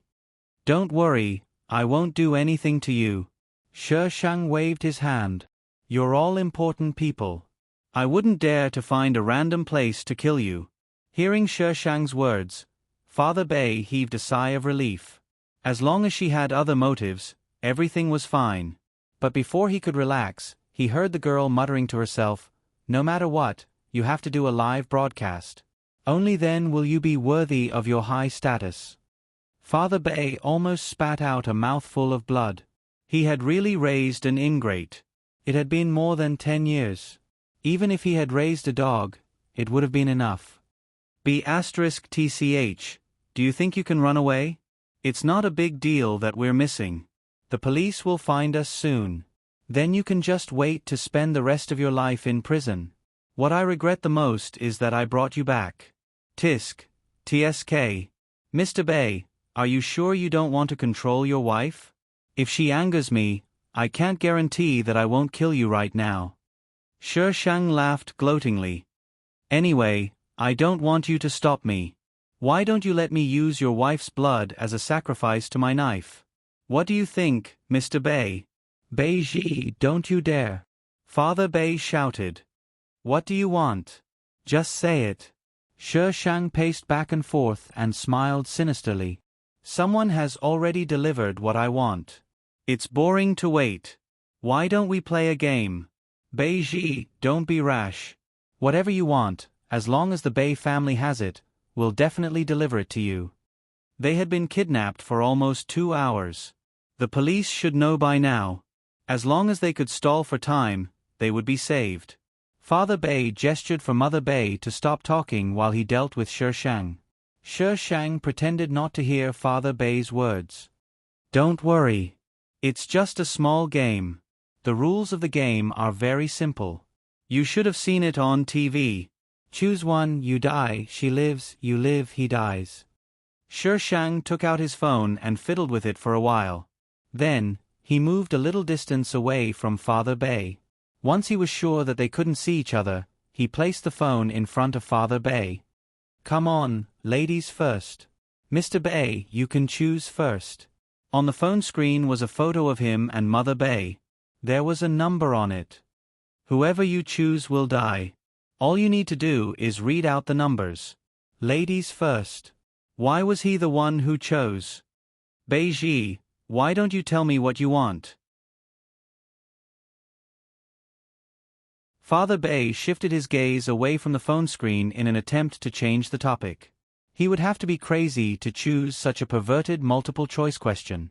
Didn't I tell you? What I want is already on its way. I'm just playing a game to pass the time. Shi Shang explained patiently. But in the next second, he grabbed an iron sword from the side and pressed it against Mother Bay's neck. I'll give you 3 seconds. If you don't choose, I'll choose for you. Mother Bay felt the real thing on her neck and her face turned pale. She wanted to scream, but she was stuck in her throat. There was a stifling air current in the air. 3, 2. Father Bay's breathing became faster and faster. He didn't believe that Shi Shang would really use violence. This was murder. 1. As soon as he finished speaking, Shi Shang increased the pressure on Mother Bay's neck. Immediately, a line of blood appeared on Mother Bay's fair neck. No. I choose 1. I choose 1. Father Bay was so shocked that his voice changed. You should have chosen earlier. Why did you have to force me to use violence and ruin my image? Shi Shang removed the iron sword from Mother Bay's neck and placed it on Father Bay's neck. Well then, Mrs. Bay, it's your turn. Mother Bay was so scared that she went limp. She looked at the picture on the phone, then at Father Bay. She seemed to be in disbelief. Finally, she said in a trembling voice, 2. I choose 2. Shurong, what are you doing? Father Bay was anxious. For some reason, Mother Bay was furious. What am I doing? I should be the one asking you what you're doing. Shurong. Mother Bay glared fiercely at Father Bay. I was wrong about you. Shurong, what are you talking about? Shi Shang narrowed his eyes and smiled faintly. He waved his phone and interrupted Father Bay. The game is over. I won't do anything to you. You don't have to be so nervous. It's just a little game to pass the time. Father Bay and Mother Bay. You didn't look like you were playing a little game just now. Shi Shang showed Father Bay the picture. The first picture was Father Bay and the second picture was Mother Bay. Father Bay chose the first picture, which was himself. However, he showed Mother Bay the first picture and Father Bay the second picture. Mother Bay thought that Father Bay had chosen her, so she chose the second picture. Smart people who trusted each other could easily see through this little trick. Clearly, Father Bei and Mother Bei's relationship wasn't as good as it seemed. The trust between them was very weak. When Shi Shang said that the game was over, he really took it seriously. He even stuffed their mouths shut. After that, Shi Shang left, leaving the other big men to watch over them. Shi Shang went down from the second floor just as Bei Zai's car arrived. There were no police officers behind him. Shi Shang looked at him with satisfaction. Bei Zhi. When Bei Zai saw Shi Shang, his eyes lit up with excitement. His greedy gaze lingered on Shi Shang. He looked much thinner than before. He looked more dispirited, but he didn't lose his handsomeness. Sure enough, the male lead was handsome no matter what. Did you bring the thing? Shi Shang raised his eyebrows and looked at Bei Zai. Bei Zai was awakened. He hurriedly said, Bei Zhi, I brought the thing you wanted. Don't hurt them. After all, they raised you. Shi Shang gestured for him to throw it over. Bei Zai hesitated for a moment, but still threw it over. Shi Shang looked at the household register. After confirming that it was correct, he stepped aside and said, They're upstairs. Bei Zai wanted to talk to Shi Shang, but he was worried about his parents. He could only go up and save them first. But when he went downstairs after saving them, Shi Shang was nowhere to be seen. A hint of disappointment flashed across Bei Zai's eyes. But it didn't last long. He suddenly heard his parents arguing. Shurong, listen to me. I really did choose myself. Everything's fine now. Of course you'll say that. I'm telling you, this isn't over. Let's get a divorce. Mother Bei screamed. Shurong, this is Bei Zhi's scheme. She must have done something. Believe me, I really did choose myself. Mother Bei sneered. Now that little b asterisk tch Bei Zhi isn't here, you can say whatever you want. She saw it clearly. That little b asterisk tch Bei Zhi didn't even touch the screen when she took the phone. How could it be her scheme? Asterisk recommendation votes, 2000+1. You're tuning in to the Narrate and Escape YouTube channel. Don't forget to subscribe and join us on this journey to catch the most captivating stories.